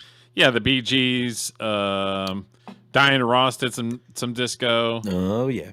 The Pointer Sisters did some disco. What was the one song I like? If I can't have you, I don't want nobody, baby. That was my favorite disco song. Oh, that's great. Championship, and then I won the world championship in 1979, folks. Go check look it at out her. on YouTube. Go on, I'm girl. the little one with the funky beads Holy with the, I shit. don't know, with the feet going Parachute pants. That's great. 100 miles an hour. But yeah, that was me. Music fans in this country from the 80s, they What's some up, of police? them know about Top Yeah. of the Pops in the UK. I wish it was on here back then, but we Yeah, didn't have yeah. it. I see it on YouTube now. What an amazing show. Anybody who was anybody Wham. was on Top of the Pops. I read that you were in a dance troupe. I think it was called Zoo. Flock of Seagulls. And you were Flock on of Top the Seagulls, yep. Pops as a dancer. The haircut. Can you talk about Top of the Pops overall? What it was like to be on there and you're dancing on there? Top of the Pops days. Wow, you've done your homework. Good grief. Yeah, Top of the Pops, World Disco Dancing Champion. And I was lucky enough then to go into television. I was doing some little dance stops on music shows. And Top of the Pops, which was our big show in England. I mean, Duran it was Duran. once a week. Oh, yep, nice one. And that was the show that everybody watched. I watched because Top you'd of be the able to Pops, see all your videos all the time. performing on that show. Oh, do you? And When you'd I'm never just know chilling, who was going to be listening there to from music. week to week Yeah. because the charts would change. So it was always like a reveal. It was like their version yeah, of I became American a part Bandstand. of the dance group Okay. called Zoo. But better. And the choreographer auditioned There she is, me wow. and said that I wasn't that good, but she liked my personality. Thank God for that. And I ended up being a zoo dancer. You mean not so that good? Before I got in front of the camera and started interviewing these guys, a lot of them don't know I was actually watching their butts from behind while I was dancing on Top of the Pops. My Thirsty first ass Julie interview ever Brown. was with Depeche Mode when I first got into the music business, and the guys were so great. We were so green. I was green. And the boys just sat there really cool. You can check Stay that out on gone. YouTube too. Downtown Julie Brown with Depeche Mode. It's on my very first TV show, and it was my first interview, and I was such an idiot the whole time. And they were just going, in the commercial breaks, they were like, "It's okay, Julie, you've got this." I was like, ah. And here I am, luckily on, Man on the Street? What? Yeah, I've gone big time. I want to thank Downtown Julie Brown for joining me today on Man on the What a Street. little ray of sunshine she's always been, Derek, right? She has been. I like I'm her always, energy. Always Yeah. happy to see her. Makes me smile. And not just nostalgia. She's still peppy and positive. Need more of that in the world, Derek. She's still peppy, huh? Mm-hmm. Oh, Yeah, Adam Curry. Oh, I remember him. Jesus.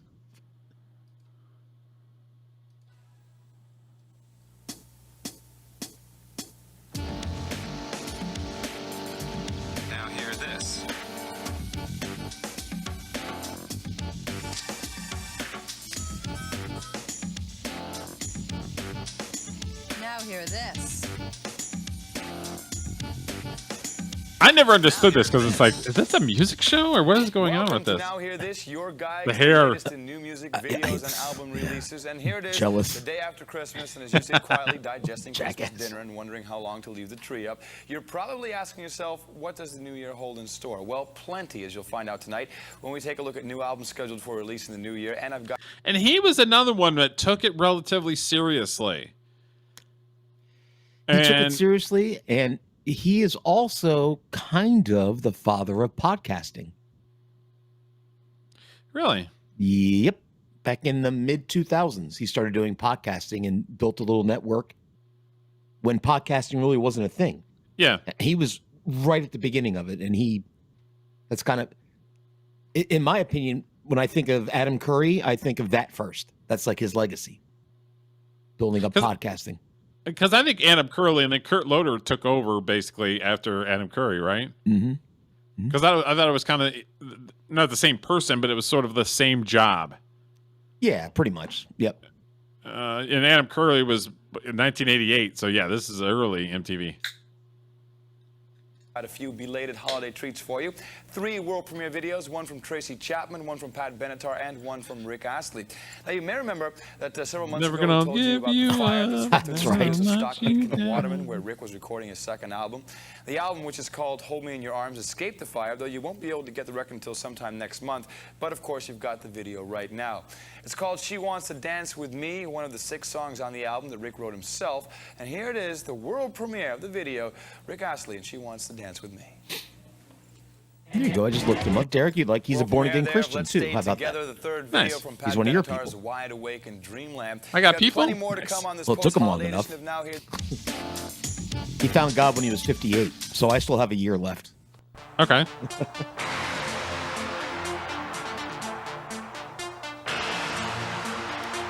Who? Camouflage. Following in the footsteps of Depeche Mode and Orchestral Maneuvers in the Dark, that's Camouflage from Bietigheim, West Germany, with their first video, The Great Commandment. We're going to take a short break right now, but when we come back, you'll get a peek at the new Michael Jackson video and a world premiere from Tracy Chapman. Don't go away. But you can say, baby. Her debut album has gone to #1. She's got a fast car. That's the only thing I ever know. And Bruce Springsteen on the Amnesty International Human Rights Now World Tour. And Tracy doesn't have any plans yet for her second album, but of course there's no hurry. And then Luke Combs did her song Fast Car a couple years ago. Mm-hmm. And there was a little bit of racism happening because he's a white guy singing a song about fast car. Oh, I didn't. Okay. And then she come out and said that she wasn't going to perform with him, and then she ended up doing it, and it was a great duet on a awards show. I heard of the Luke Combs version. Oddly enough, I listened to a local sports station in the morning called Sports Junkies.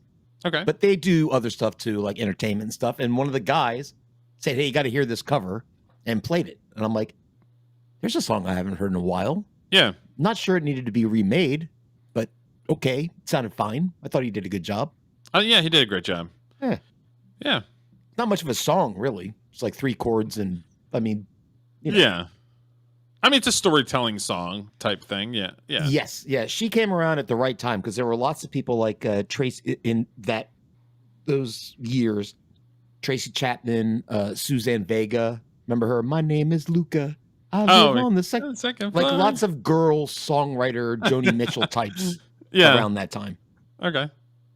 We've got the world premiere of her third video for you right now. Here is Tracy Chapman with Baby Can I Hold You.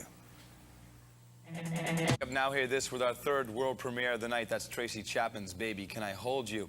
Now when we come back next week, we'll take a look at the best of 1988, the world premies, new albums. See, his hair is natural. Hear this.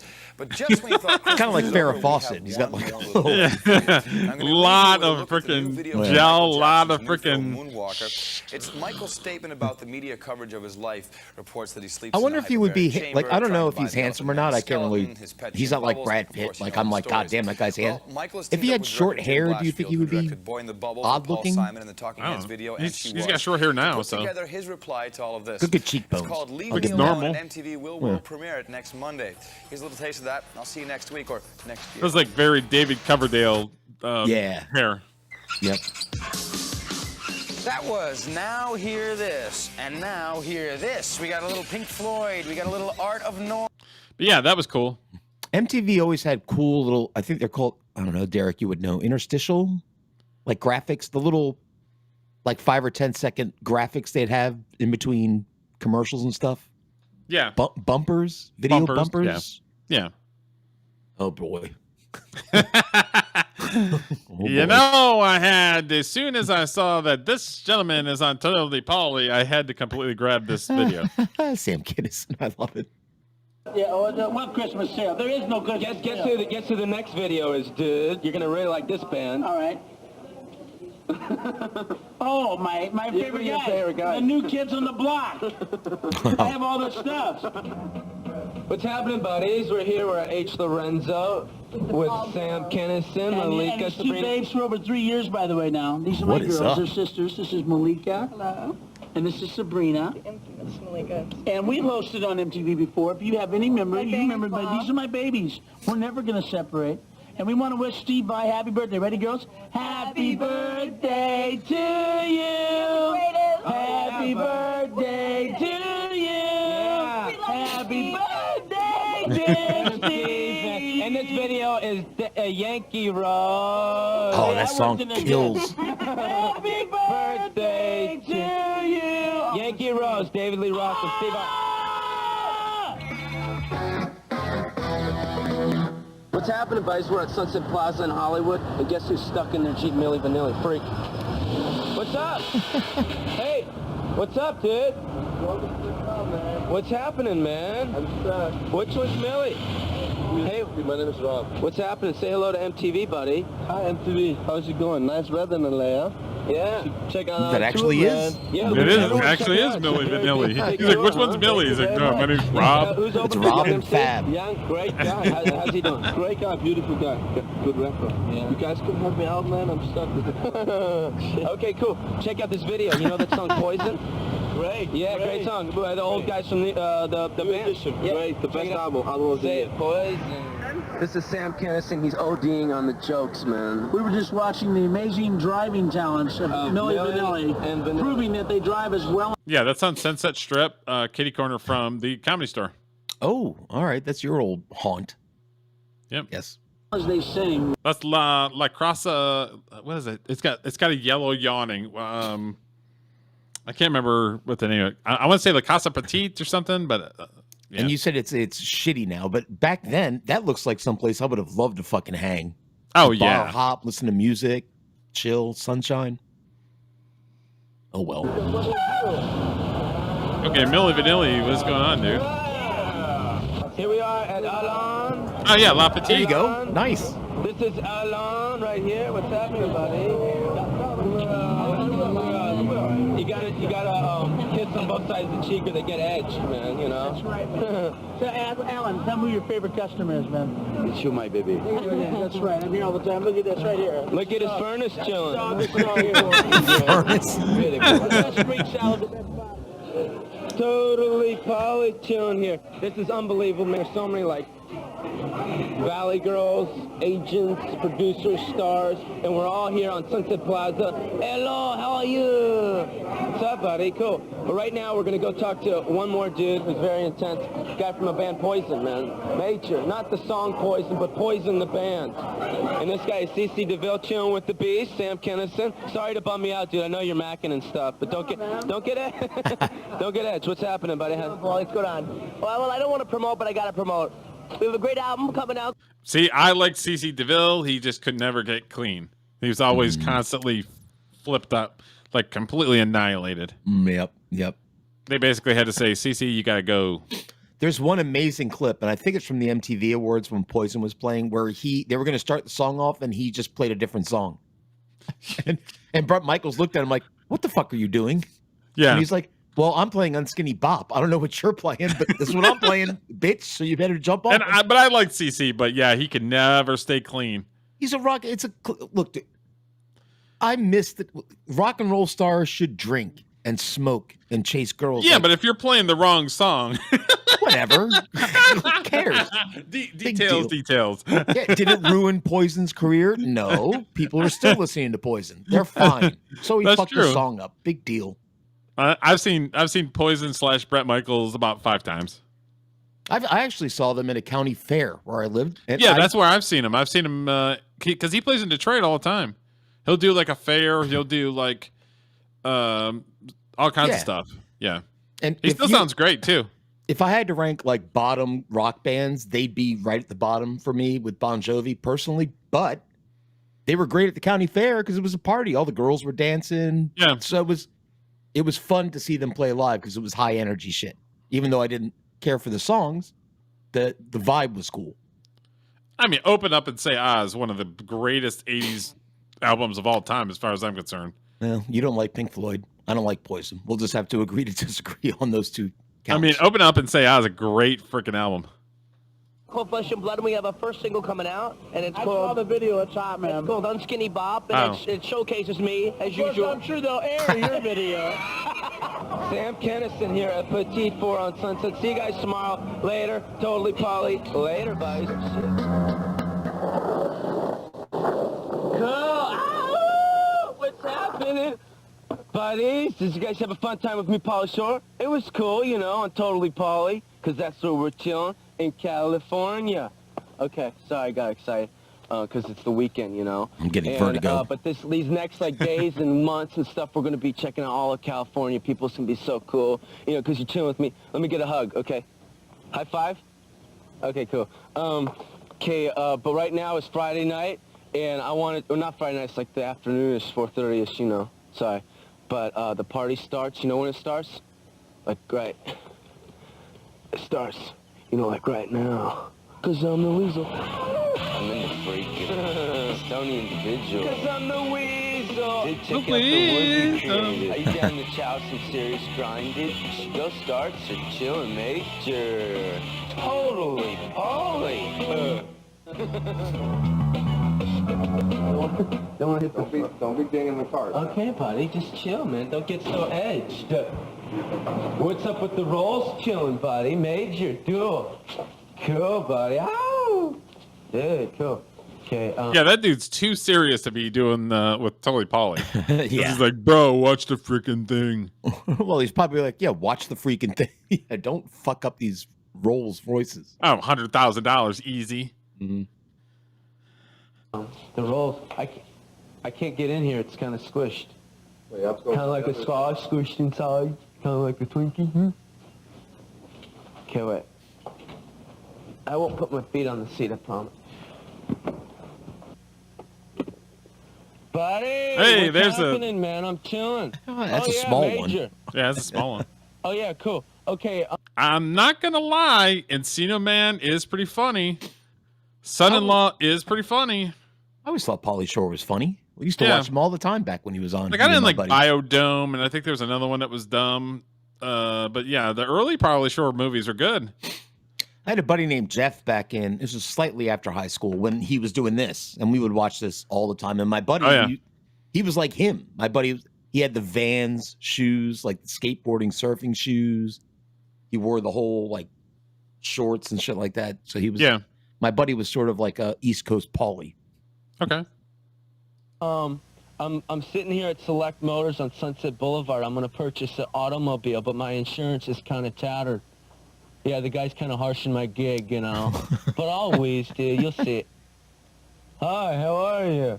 Are you going to let me ride a car? Okay, cool. Okay, I'll call you a little later. I'm just going to check out some other cars. But right now, dude, you got to watch MTV because Jane Child's chilling. Yeah, the chick with the long beret's going. She's got the things happening. Okay, later, buddy. This is black on black, huh? Don't these get dirty, though, man? Yeah, but if you have one of these, you just have a guy that walks. You just have a guy that, like, just buffs it, you know, with, like, turtle wax and stuff. Yeah, that dude has got no personality at all. Well, it actually makes it funnier that he's, like, sort of... Think so? I think so. And, I got, like, 4 tickets in the last, like, 3 years. Well, first of all, you have to ask how much the insurance is. You probably shouldn't be looking at this particular car, but it's probably for a guy. What about something like this, buddy? Can Can I cruise in something like this? Wait, check this out. Check this out. This is happening, man. This one's cool. Something kind of like the Weasel Mobile. But these things cruise fast, though, man, huh? Oh, yeah. Dude, it's kind of squishes the buttocks. Okay, right now we're going to cruise into a video because I don't know what car I'm going to purchase yet, but this video is called Depeche Mode. It's not called Depeche Mode, it's the band Depeche Mode. They wouldn't really want one of these. They'd probably want one of those because they got cash, too. Ooh, it's really careful for that Ferrari. The Ferrari, yeah, you don't want to ding the Ferrari, man. Cool. Donnie. This is buff, man. That's a crazy dealership, How fast though. does it Holy go? fuck. Ferrari's Ferraris, Rolls. So 165. 165? Yeah. Where's the car Only? from, dude? I have to call chicks and stuff. Oh, that's no problem. Well, we can put one right in there for you. Really? Yeah. Really? Do you think, like, if I had a chick in here, I'd be rocking the Cradle of Love with Billy Idol? Check it out. Nice Major. one. Rocking the Cradle of Love. Cool. I wonder how much that dealer makes. I bet she makes a fuck ton of money. Oh, God, What's yeah. the difference He just between, needs to sell a couple of these things, right? The You would Honda think. and the Harley. Like, you know, I mean, I mean, this is an American bike, and this is a what? Japanese bike. Okay, cool. But don't like a lot of like. Okay, for him making a fuck ton of money, his outfit is not doing it for me. The sweater is not usually. That's like Kmart shopper's sweater. He looks like he looks like Mr. Rogers after he gets home and changes. Would you like to buy a Lamborghini? Oh, of course I would. Kind of guys from like the valley with short spiked hair, kind of buff dudes buy these, and kind of like dudes with long creasy hair kind of buy these. That seems to be the. That's what way happens. it goes. Yeah, they come in here and go, dude, let me purchase a Harley, man. They're so cool. And they come in here and they buy that, and then the buff guys from the valley come in and go, dude, I want to purchase the Honda. I'm cool. You know, and it's cool, man. Right now, check this intense video called Party Starts Now, man. Check it out. Earl. Earl's just edged. We tweaked this whole store, man.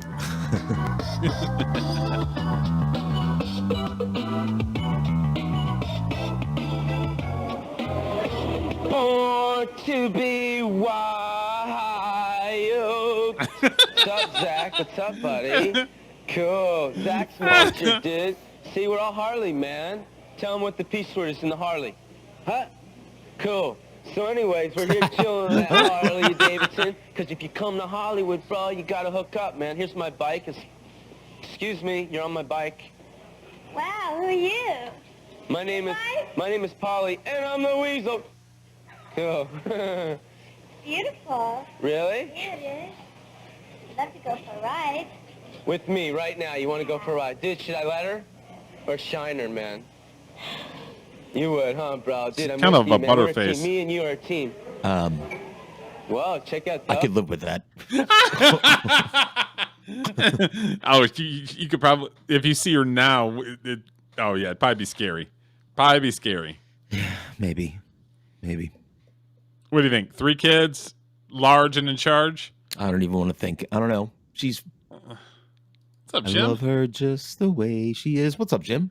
Oh, those are fresh, bro. Cool. Hey, it's your co-host, Hop on, Jim, honey. from the news show, Derek. Cool. Do you see what happens when you get a Harley, man? Chicks just cling like the magnet whiz. Oh, cool. Check out right now, the boys. Tell me if you want to know if you want to. I want to know if you want to smash it or trash it. Here's the number, honey. Do you like the number right here? Yeah, I do. Dude, see how into the way she is? I want a Harley, man. Butterface, Check Derek. it What's the right matter now. with you? You out of your mind, Dude, I motherfucker. got going Good too, lord. man. I have it all. Cares. Skinny bop, it just moves me away, yeah.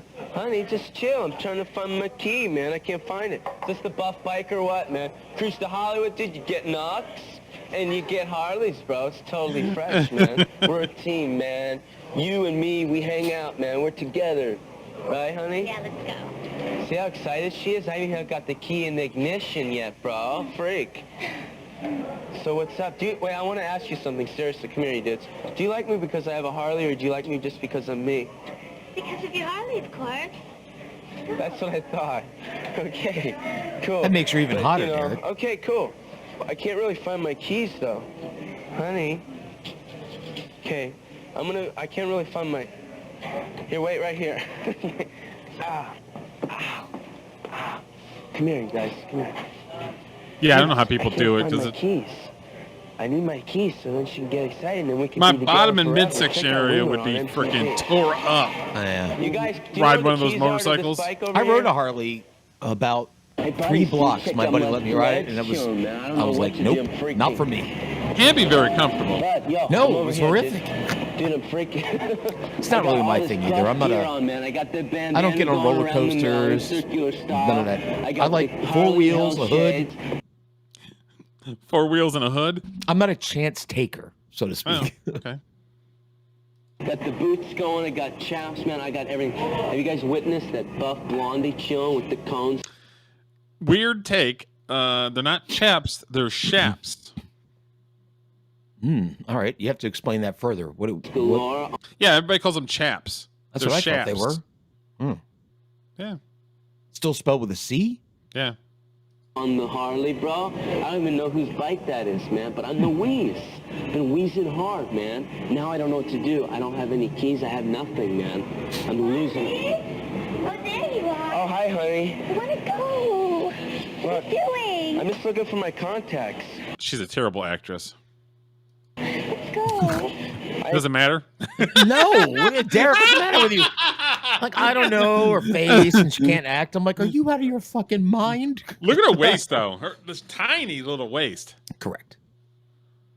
No, I know. And she's blonde. Julio's.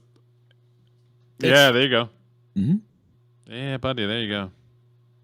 Oh, okay, honey. I'll be there in a sec, okay? Come on, sweetie. Okay. See, it's like, what should I do, man? How am I supposed to figure this out, dude? I got the bike, I got the chick, and I don't have anything, man. Check out this buff video right now. Right now, witness it. It's killer and it's fresh. Later. I have a key, we can just push it out. So help me, come on. I always liked when Paulie did this stuff, though. Is he was the wheeze, and he would go to a place and hang out there, and that would be his show. Mm-hmm. I liked it too, and it was like he was an actual VJ, a video jockey, because he would do little 15, 20-second bits and then announce the video, come back, announce. It was cool. I like that too. I miss MTV, dude. Yeah. Damn it. Born to be wild. Where you going with this bike? Hey, get off this bike. What? This is a shop bike. Where you going with this bike? Get off this bike. Where you going here? You got the pegs and the clothes on. Face no more, epic. Okay, I didn't know. I'm sorry. Oh, cool. What's happening, buddy? Welcome to Paulie Automotive. Paulie like Polly on to cracker, bro. Cool. If you need your suspension fixed, bro, I'll fully buff it, man. If you need your axle rose, dude. If you need your axle drive shaft, welcome to the jungle. Axle profile, dude. Welcome to the jungle. Make sure you leave your name. Dude, what's up, bro? It's cool. We're at Paulie Automotive. I'll fix your valve and you'll be so stony, man. You'll be psyched, bro. Psyched me excited, too.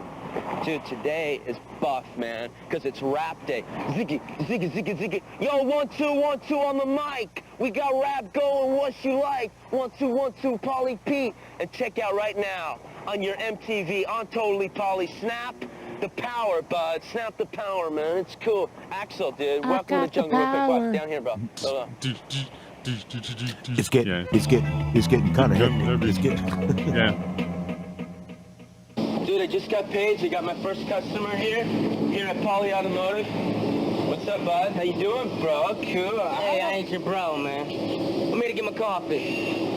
Dude, no biggie, brother. I'll fix it, man. All right, cool, man. What's wrong with it? It's hot, man. It looks like Eddie Griffin. No, man, it's kind of hot. Oh, the engine, dude. Comedian, no biggie, bro. Eddie Just Griffin. put a little water in no, the I know you're talking radiator, about. bro. Fix it up, buddy. Hey, that's what I brought it to you for, man. I Dude, don't know cool. about all Dude, that. I can dance too, brother. Come on, what? I think when he said hot, he meant stolen. Yeah, let's battle, dude. That's the first thing I thought. Come on, bro. Me and you, dude. Check it out. Let's battle, dude. Hey, white boys can dance. That was cool. Came to get my car fixed, man. Okay, sorry. I didn't turn it bad, all right? Okay. D-Nice. D-Nice on MTV. I think that's exactly who it is. Rap day, dude, Is it? so it's kind of cool Yeah. that your Beamer's chilling. I'm in the freaking stony individual. Cause I'm the weasel. Dude, check out the wood you created. Are you down to chow some serious grinded? Go starts or chillin' major. Totally, Polly. This is a place right here where you can like get tennis lessons. It's open.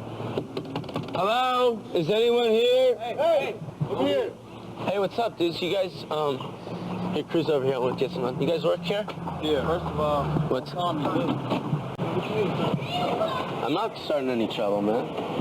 You know, I just don't like to be called dude. Okay, then, like, bro. okay, like, what do you need? I just want to take some lessons, man. Sure. What's up? Because you know what a dude was? Elephant butt hair. You never heard that before? Wait, what? No. Back when we were like little kids and dopey, it's like, don't call me a dude. That's elephant butt hair, bro. Well, you were a little dopey kid 10 years after I was a little dopey kid, and that was not a thing when I was a little dopey kid. You never heard that? No. Scuba lessons over at the pool. No, I'm not scuba diving, man. I just want to play some, forehands and stuff and play a little tennis, man. Is that cool? The tennis lesson be $30 an hour, man. 30? You guys got trainers and stuff? I'm the instructor. Okay, so we're going to go on to the next thing. And MTV had got into the game of doing spring breaks. Oh, and they would have a whole musical concert at spring breaks. And they spring breaks were happening before MTV was doing them, but they made them a thing. They made them popular. It was. You're right. You're and right. it was absolutely huge. So we're gonna watch. This is one of the very first spring breaks that MTV ever did. 1986. Look how many people are there. I can't see it. I still see the tennis instructor. Oh, sorry. That's all right. There we go. Oh, look at the demographics of that.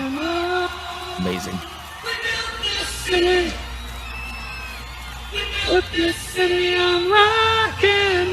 I'm just fucking around. I mean, I don't like it, but it's right. But what makes me sad is you could have a spring break like that back then. Oh yeah.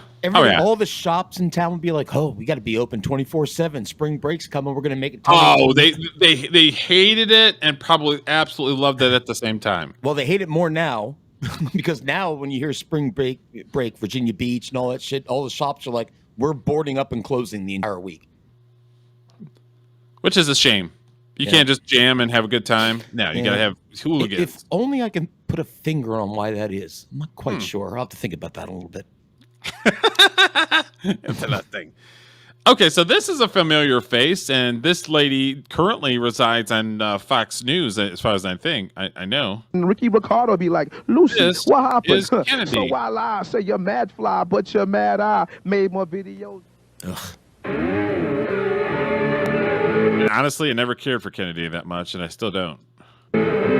She's like a righty, though, now, isn't she? I think so. I think she's more I think she's the moderate on the shows, I think. But she just doesn't have a personality. It's like it's serious the whole time. Yeah. I don't like girls like that. I want personality. Right. I'll handle the serious part. You handle the personality.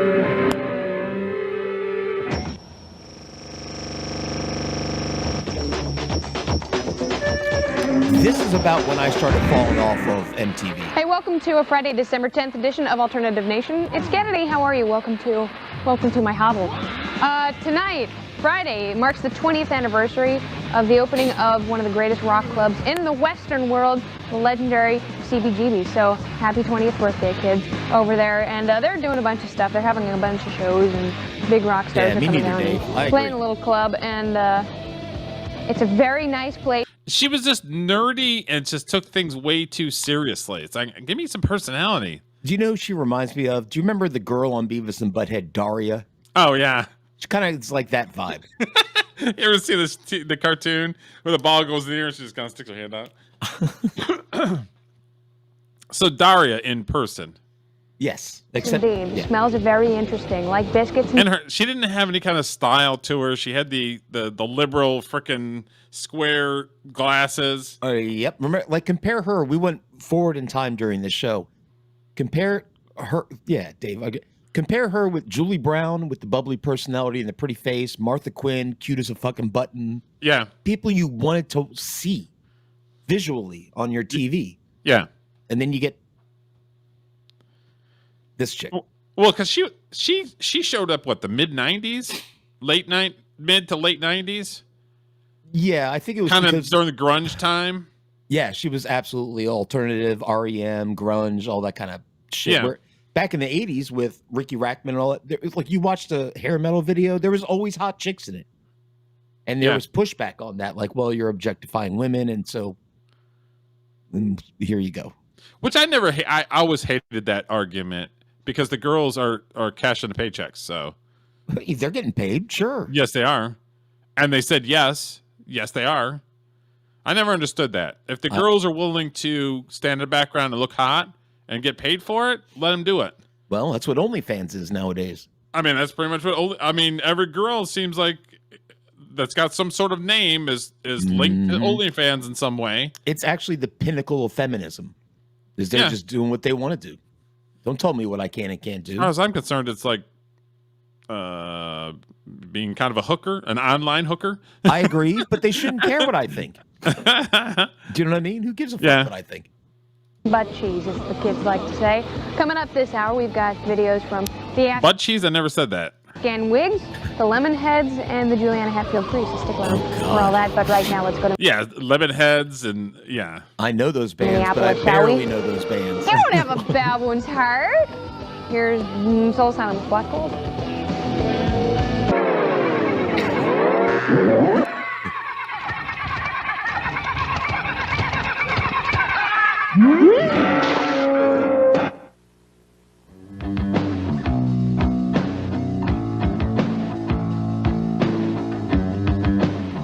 Going. Up next, we have a woman who has had one of the longest continuous careers in alternative music. She's been around for like 20 years. She got her first record deal when she was 16 years old. She was a wee pup. She was in high school, and EMI in England signed her. And she's gotten a pretty good reputation as the keeper of the lair of Shields and Yarnell, because she has classical training in voice, not just that, dance and mime. So Kate Bush? Marcel, watch your white painted ears, because Kate's coming to get you. Find out who I'm talking about next.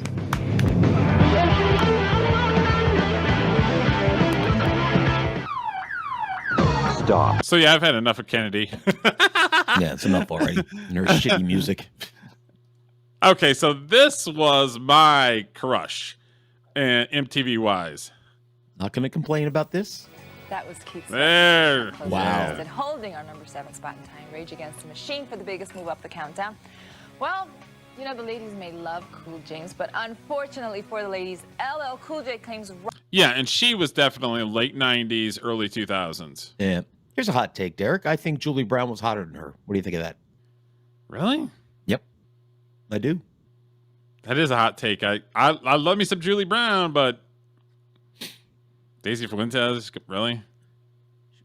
I'm not. Rap to be his first love, don't tell his wife.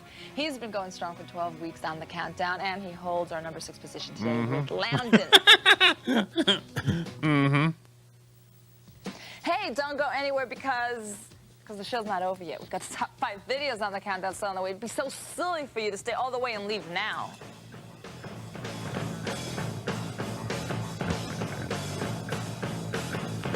Nice stems. Hey, you. We're back with MTV's Top 20 Countdown. I'm Daisy Fuentes, and we have counted down all but holding the number 5 position, it's a band that has been on the countdown for 3 weeks. But before we check out Metallica... You still think Downtown Julie Brown's hotter? I do. Why are you doing this to me, Julio? It's just a matter of personal taste, that's all. She's very pretty. I'm not saying anything video bad at all about her. Guys have to say about the new album.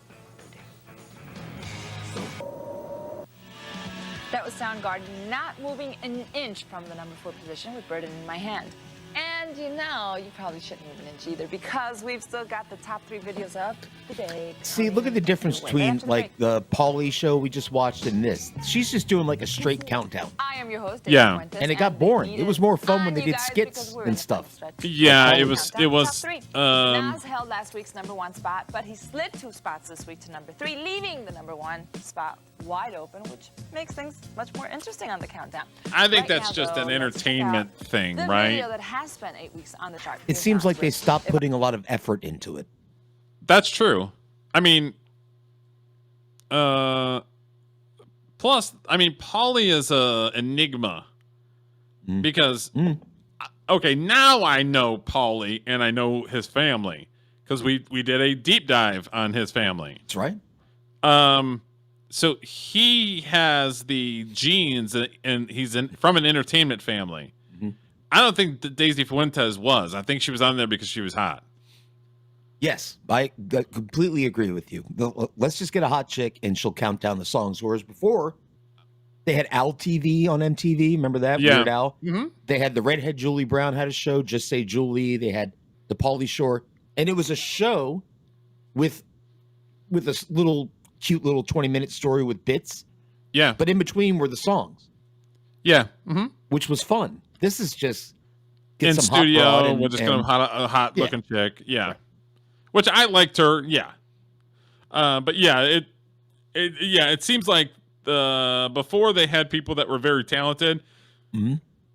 This is somebody that may be still green, and they're like, okay, we're gonna stick her in there because she's hot. I wonder why that is. Why did they make that change? Because at this point, MTV was still popular. I wonder why they stopped.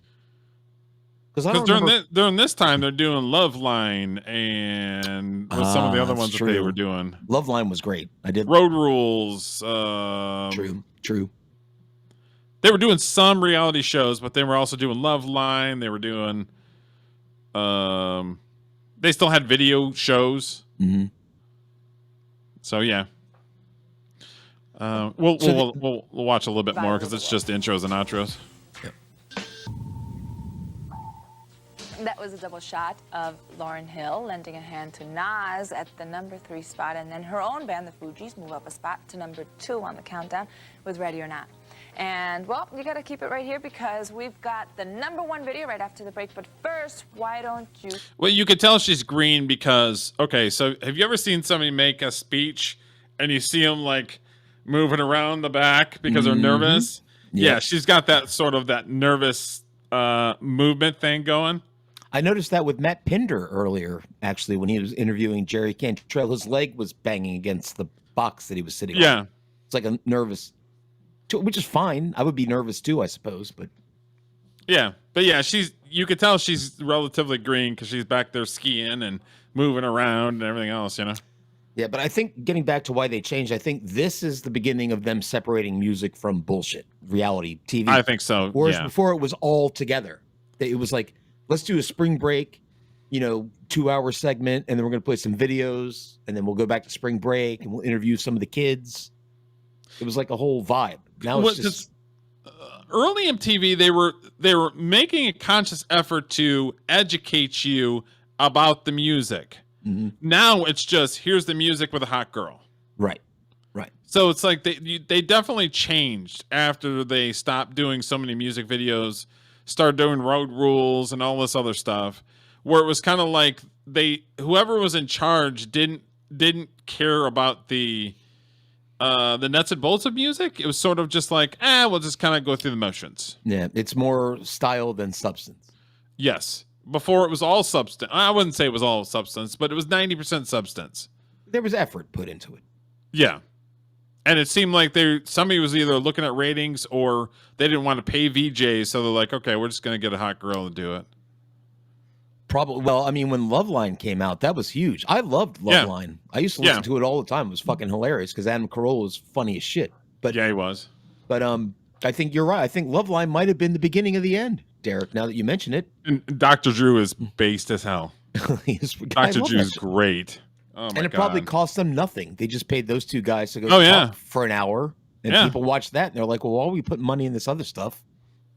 Dr. Drew is very approachable because I worked on Celeb Rehab and Sober House, and that was Dr. Drew's shows, and he's such a good guy. Dr. Drew was awesome. That's good to hear in real life. He comes across like a nice guy. Yeah. Real informative, real smart guy, but very nice. Oh, yeah. And like I said, very approachable. You can walk up and say, hey, Dr. Drew, how are you? Shake his hand and just BS with him. Yeah, super nice guy. Okay, so I've got one more video that we're going to watch, and this is kind of a like a little mini conversation documentary kind of thing. Him talking about Headbangers Ball and the rise and fall of like Ricky Rackman and the show and what happened and everything. So we'll end the MTV stuff with this. Sounds good. So, and we kind of touched base on it a little bit. So maybe we'll see how correct we were or how incorrect we were. You know what I mean? So. He may back up I have a or question for dispute you. what we're saying. Yeah. You guys watch. If you were a teenager or a young adult. And a shout out to, what is this guy's channel?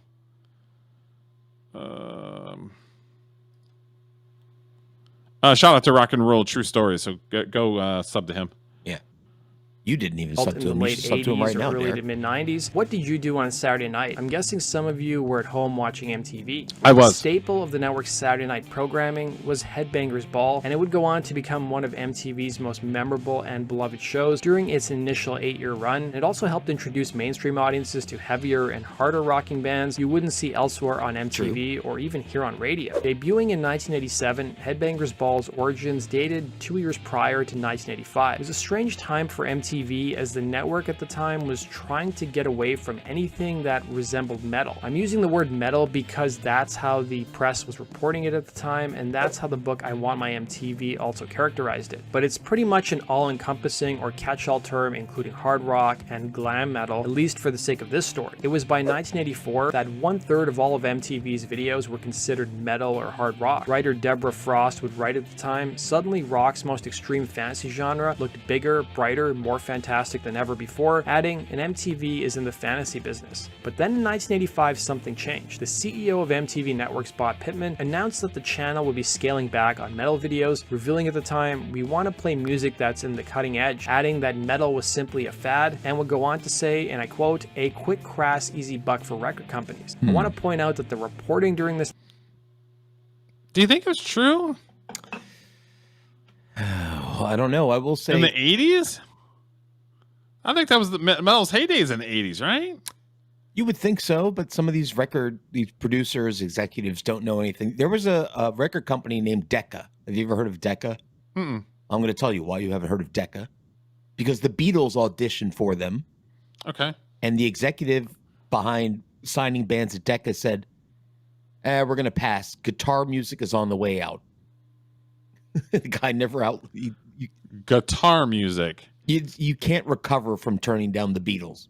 So EMI auditioned them and signed them, and the rest is history. So, yeah. I mean, because in the 80s, Injustice for All by Metallica came out. Yeah, it was like thrash metal. How was that a fad? I don't know. And then the Black Album came out right after that. Are you kidding me? Yep.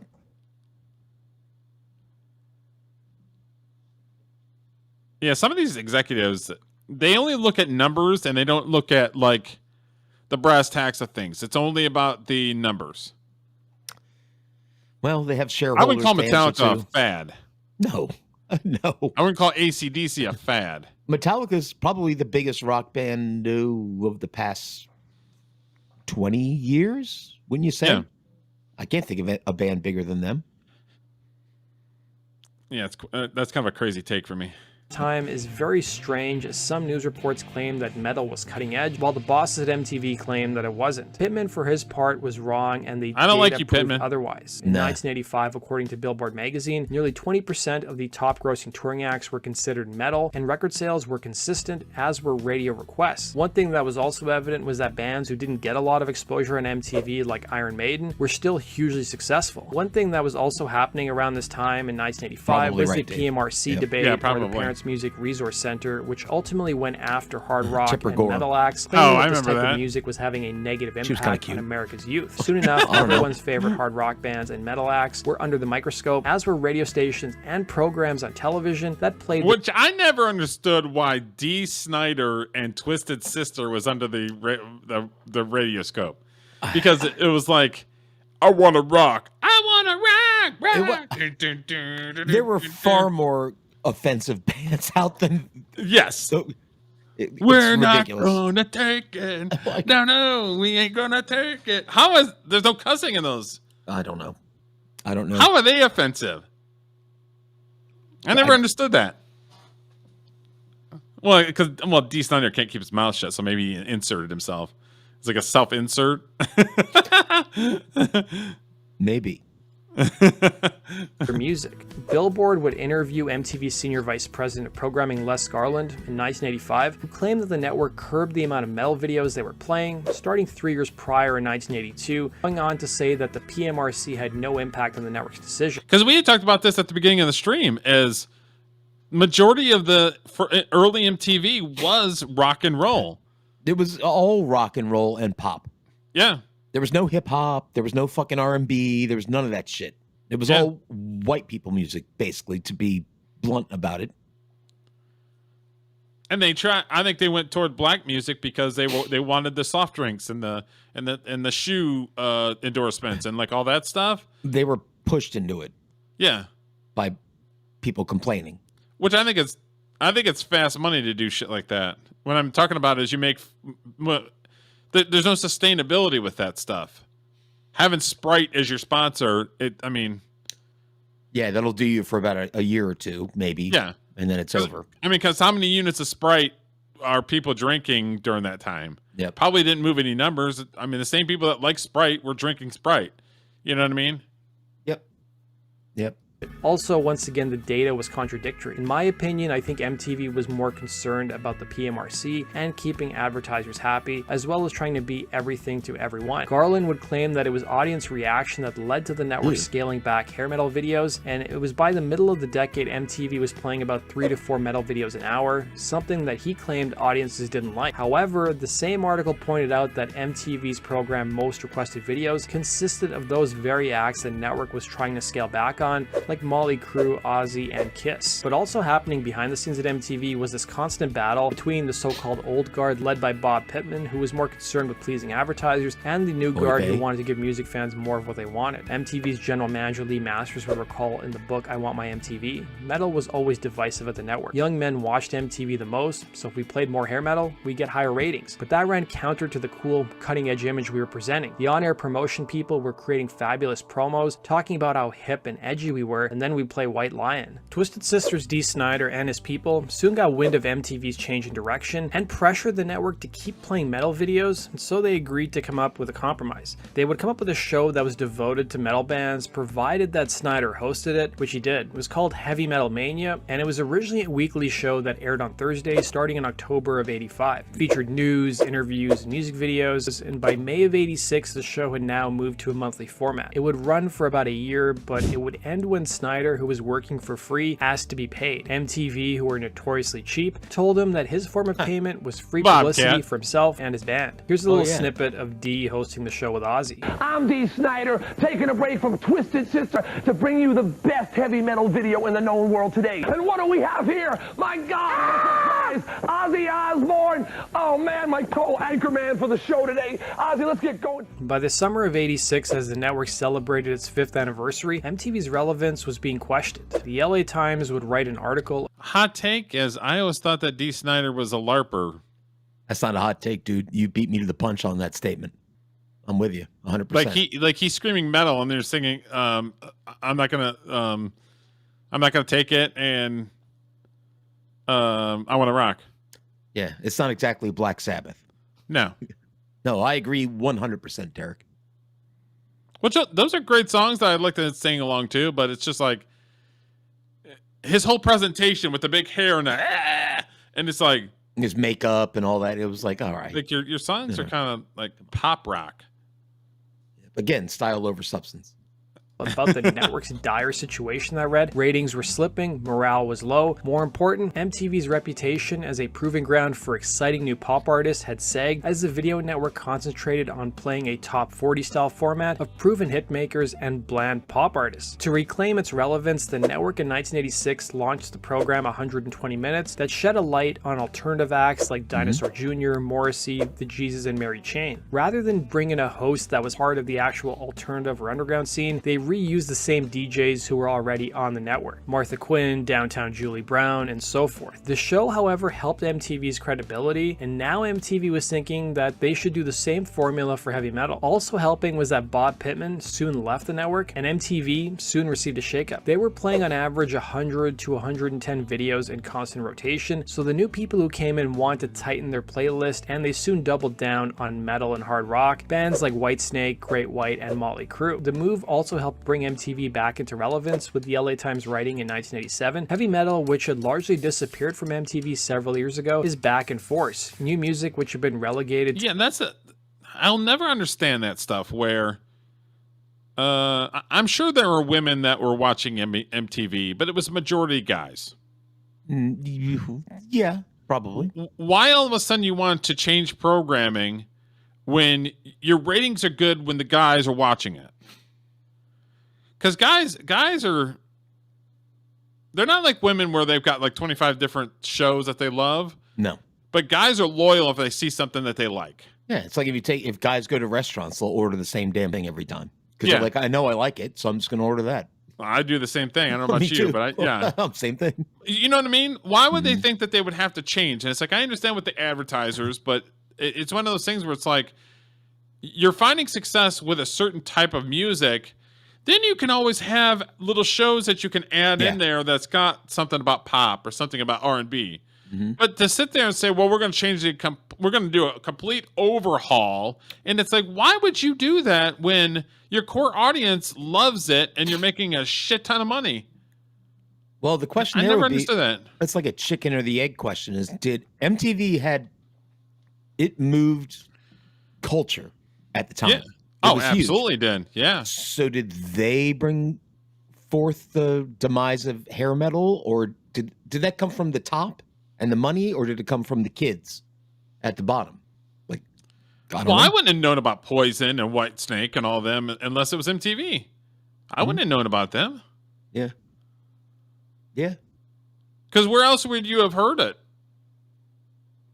I can tell you how it worked. Because this was my time, like the 80s, mid 80s. I was 16, 17, 18.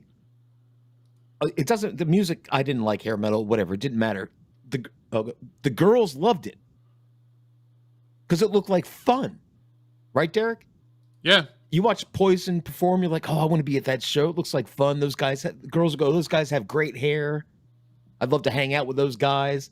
So I have to look like the girls in the video to hang out with those guys. So that's why the girls started teasing their hair up and all that kind of shit. Yeah. And as a viewer, I'm like, well, I like girls with teased up hair, so sure. Explosion in the front. I'm all for it. Yeah. The bangs. Yeah.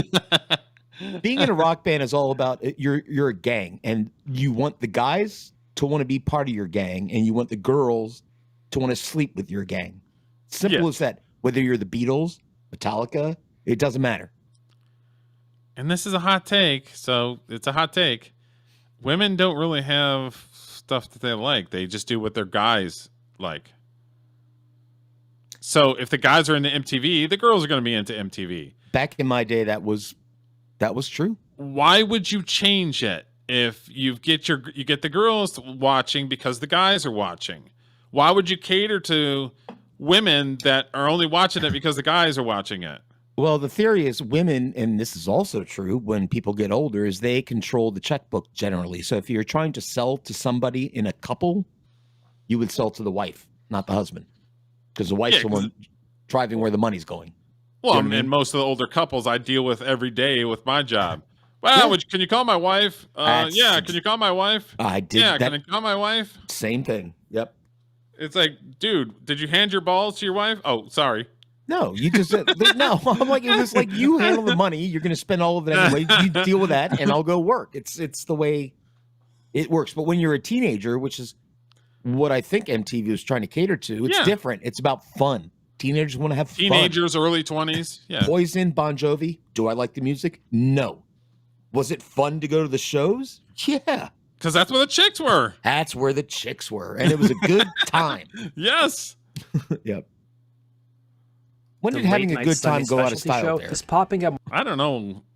It needs to come back. I know that. More frequently, and radio programmers are once again looking to MTV for the latest hits. Ironically, Pittman, after leaving MTV, started his own 24-hour heavy metal radio station called Radio Lisa. Apparently, he had a big change of heart on metal. By 1987, MTV turned things around. Debuting on April 18th, 1987, Headbangers Ball's inaugural show was hosted by Lemmy and Phil Taylor of Motorhead, and they would introduce clips by Cinderella, like the song Somebody Save Me, Dawkins' Dream Warriors, Still of the Night by Whitesnake, and Kiss's Tears Are Falling, as well as Poison's Talk Dirty to Me, and of course Motorhead. There were a total of 23 videos played on the inaugural episode. As for the term Headbangers Ball, that came from the UK thanks to a DJ named John Brent, who used it to name his shows. He would DJ at clubs across the UK, and he would play hard rock and heavy metal songs that were on the charts at the time. The show continued with guest hosts as well as primetime VJs until they settled on their first official host, a guy named Kevin Seal. Seal was on a dance show called Club MTV and had his own show on the network. He hosted until the spring of '88, but he wasn't a fan of metal, admitting in the book I Want My MTV. I hosted Headbangers Ball for a few months. I wore a leather jacket from Wardrobe. Those heavy metal people who try to induce concussions inside their own brains, I have respect for that, but I'd never buy a record or go to a show. It made sense to have Adam Curry replace me. He had his own leather jacket. The network would find their new host, Adam Curry, who had previously worked overseas in the Netherlands doing radio and TV, and even hosting the popular program Countdown. Headbangers Ball would play a wide range of bands, everything from Bon Jovi to Anthrax, and while the show had a dedicated fan base, there was always criticism coming from the fans, with Curry recalling in the book I Want My MTV, I would be on news groups talking with fans. I always got asked, hey man, why are you playing Bon Jovi? This is our 3 hours. While Adam Curry would host the show for the rest of the decade, things were about to change as the 90s rolled around. In 1989, Guns N' Roses frontman Axl Rose called MTV, asking them to audition a friend of his, Ricky Rackman, who owned the LA club The Cat House. Rackman made a comment to Rose one day about how he'd love to have the Headbangers Ball gig, and so Rose picked up the phone. By Rackman's own admission, his audition was just to be a regular VJ and not the host of Headbangers Ball. It was over the next several months that Rackman would be brought in to be a guest VJ or even do some stuff from his hometown of LA. But then finally in 1990, he got the call to be the permanent host of Headbangers Ball. His first episode would see him interview Anthrax, and Rackman didn't really know the band, and they generally gave one-word answers. And his second episode wasn't much better either, when Michael Schenker came on and just basically played his guitar the whole time. But one huge advantage Rackman had over other hosts was that he was already friends with a lot of the bands who appeared on the program, since some of them were regulars at the Cat House. Despite Rackman becoming a fan favorite, the audience still criticized him over the videos chosen for the show. But little did the audience know that Rackman, during his whole stint with the program, never chose what music the show played. Soon enough, Headbangers Ball expanded from just playing music and doing interviews to actually having man on the street segments, to following bands on tour, having contests, and even hanging out with the bands. One future star who worked with the program would be Blind Melon's Shannon Hoon, who got a job on the show thanks to his Indiana connection with Axl Rose. Hoon would be Rackman's receptionist before his band blew up. But by the mid-90s, Headbangers Ball started playing a wider range of bands, including punk groups like Rancid and The Offspring, and it upset some of the show's longtime viewers, and by early 1995, the show was done. There's 3 basic theories of why the show ended. One is that it simply wasn't relevant anymore. Ricky Rackman would admit that the show was now playing the exact same videos that aired during MTV's primetime hours. For example, if they played Self-Esteem by The Offspring during primetime, he thought they should have played a more obscure song from the band on Headbangers Ball. Then in January of 95, Rackman was responding to fan mail when he wrote the wrong address on one of the letters. Rackman's letter to the fans stated that he didn't think ballads should be played during Headbangers Ball, and that top 40 metal and hard rock songs shouldn't be on the show either. Apparently the letter having the wrong address was returned to MTV's offices and forwarded to one of MTV's higher-ups, and it wasn't long after that that Rackman got a call telling him not to show up for work, and that was the end of the show.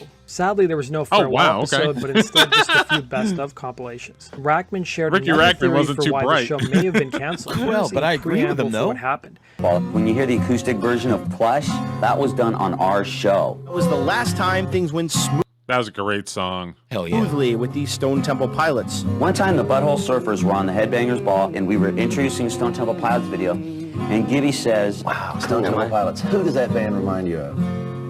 Who doesn't it remind you of? Oh, they were not happy with that.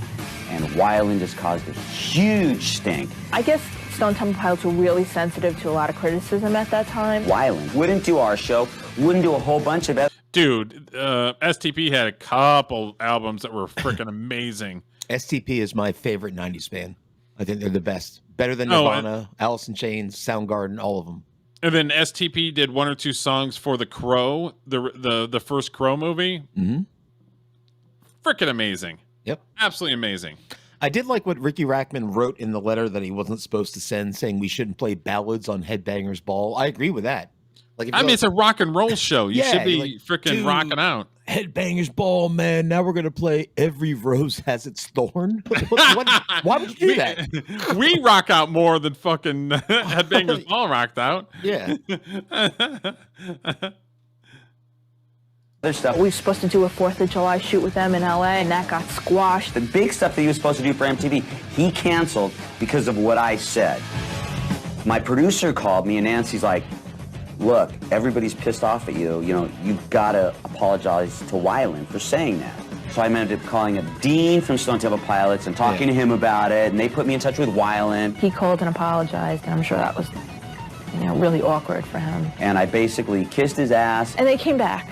And for the record, I think the new Stone Temple Pilots doesn't sound like anybody, and it's good. Apparently, despite Rackman and STP making up, someone at the band's label, Atlantic Records, still harbored resentment years later about the comment, and they were friends with some of the higher-ups at MTV who didn't like the Headbangers Ball host. They were basically looking for any reason to fire him. It was following the cancellation of Headbangers Ball, it would be replaced with a weird show called Super Rock following month, which featured videos and interviews with some of the same artists. Super Rock was better? Ball, I never heard of that. It wasn't the same. I never heard that either. Hosted by tour manager and, I'm not kidding you, Kurt Cobain and Courtney Love's one-time nanny, Jackie Ferry, but it would only last a few years. I do want to point out the European version of Headbangers Ball would go on for about 3 more seasons, and Rackman over the years would reach out to MTV to bring up the possibility of shooting a final episode, and he even offered to work for free, and they continually said no. Then in 2003, he got a call from MTV saying that they were bringing the show back, and they asked Rackman who would be a good host, and he goes, me, and they weren't impressed. But he did name one person, and that was Jamie Jasta from the group Hatebreed, and he got the gig. But it just wasn't the same show as the original, and the reboot would air on MTV too, and the spin-offs in the years that followed just haven't been able to capture the magic that was the original show. So let me know what you guys think. Why was Headbangers Ball canceled, and what era of the show was your favorite? Let me know in the comment section below. We'll see you again on Rock and Roll True Stories.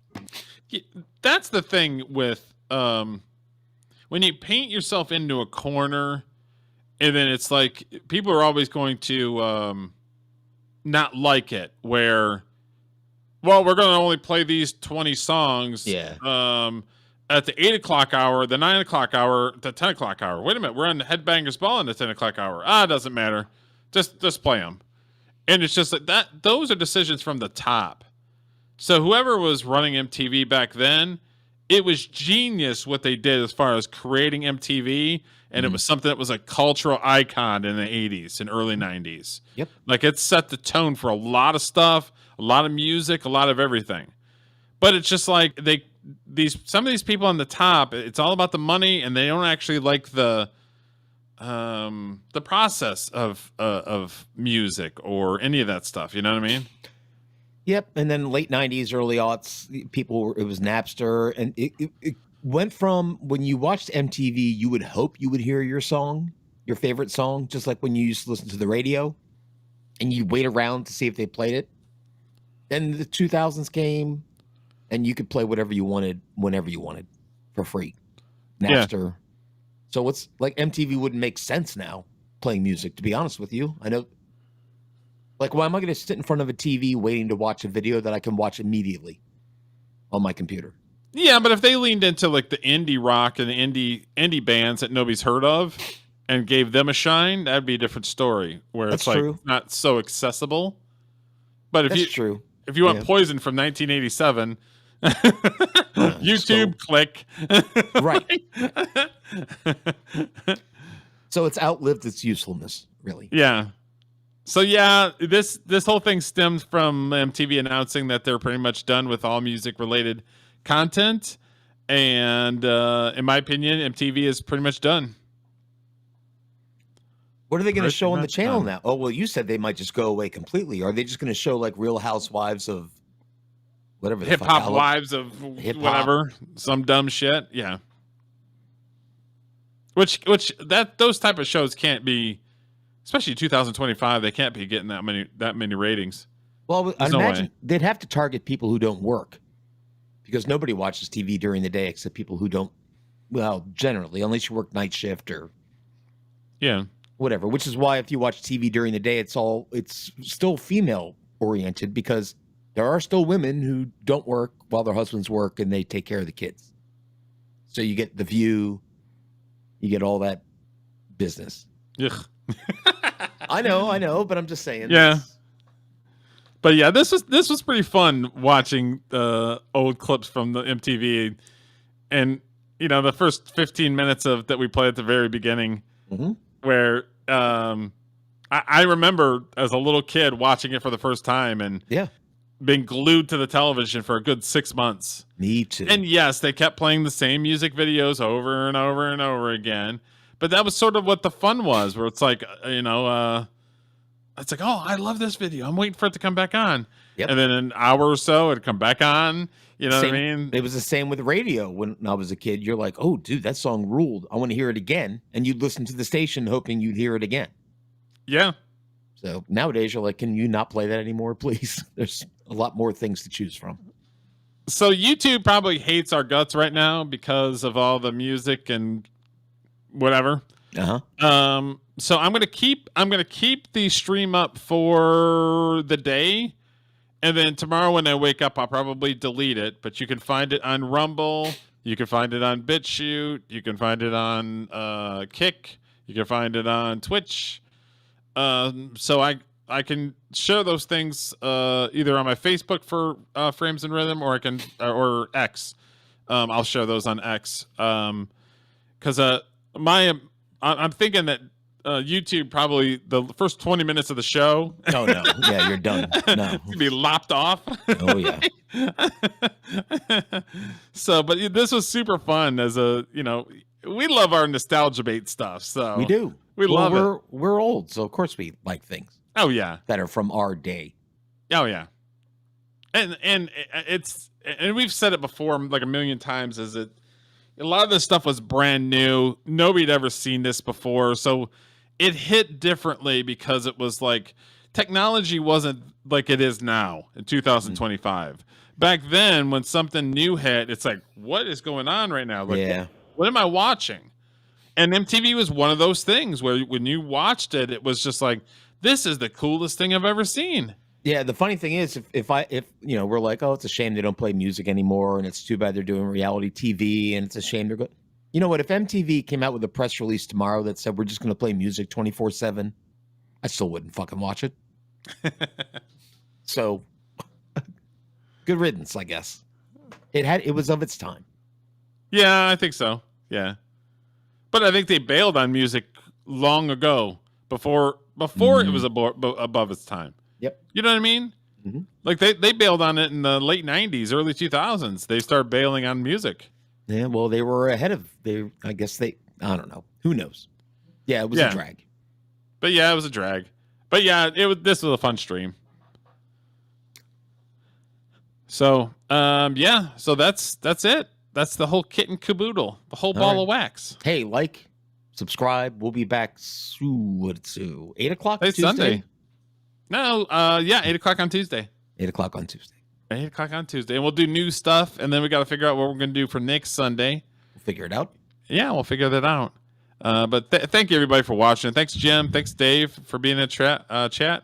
Thanks, Scorpio. Appreciate you guys. Appreciate it. And we will talk to you guys on Tuesday. Bye. See you, Derek. Always do it on my own, so I gotta get through it. And the only thing I know is to love what I'm doing. Never give up, never slow, till I finally prove it. Never listen to the no's, I just wanna keep moving. Keep my head up when I act, head up, that's a fact. Never looking back, I'ma keep myself on track. Keep my head up, staying strong, always moving on. Feel I don't belong, tell my thoughts to move along. Push myself to be the best, die with no regrets. Live with every every breath. See my message start to spread, and I had so many dreams. Then you hit your teens, life ain't really what it seems. Try to find out what it means. Always do it on my own, so I gotta get through it. And the only thing I know is to love what I'm doing. Never give up, never slow, till I finally prove it. Never listen to the no's, I just wanna keep moving.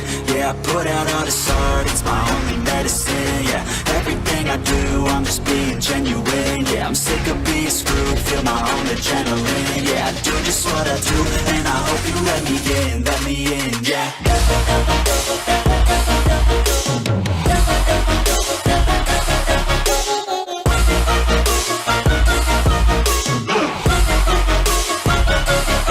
I'm grateful, oh yeah, able, oh yeah, I'm stable, oh yeah, no label, oh yeah, you know me, I have only a path, I'm lonely, but damn, I'm going to win.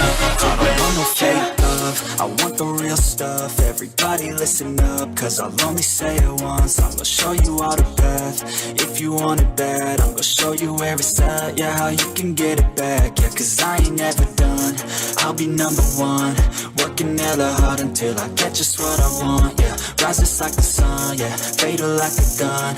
Shooters gonna shoot and I'm gonna shoot until I fall. Always do it on my own, so I gotta get through it. And the only thing I know is to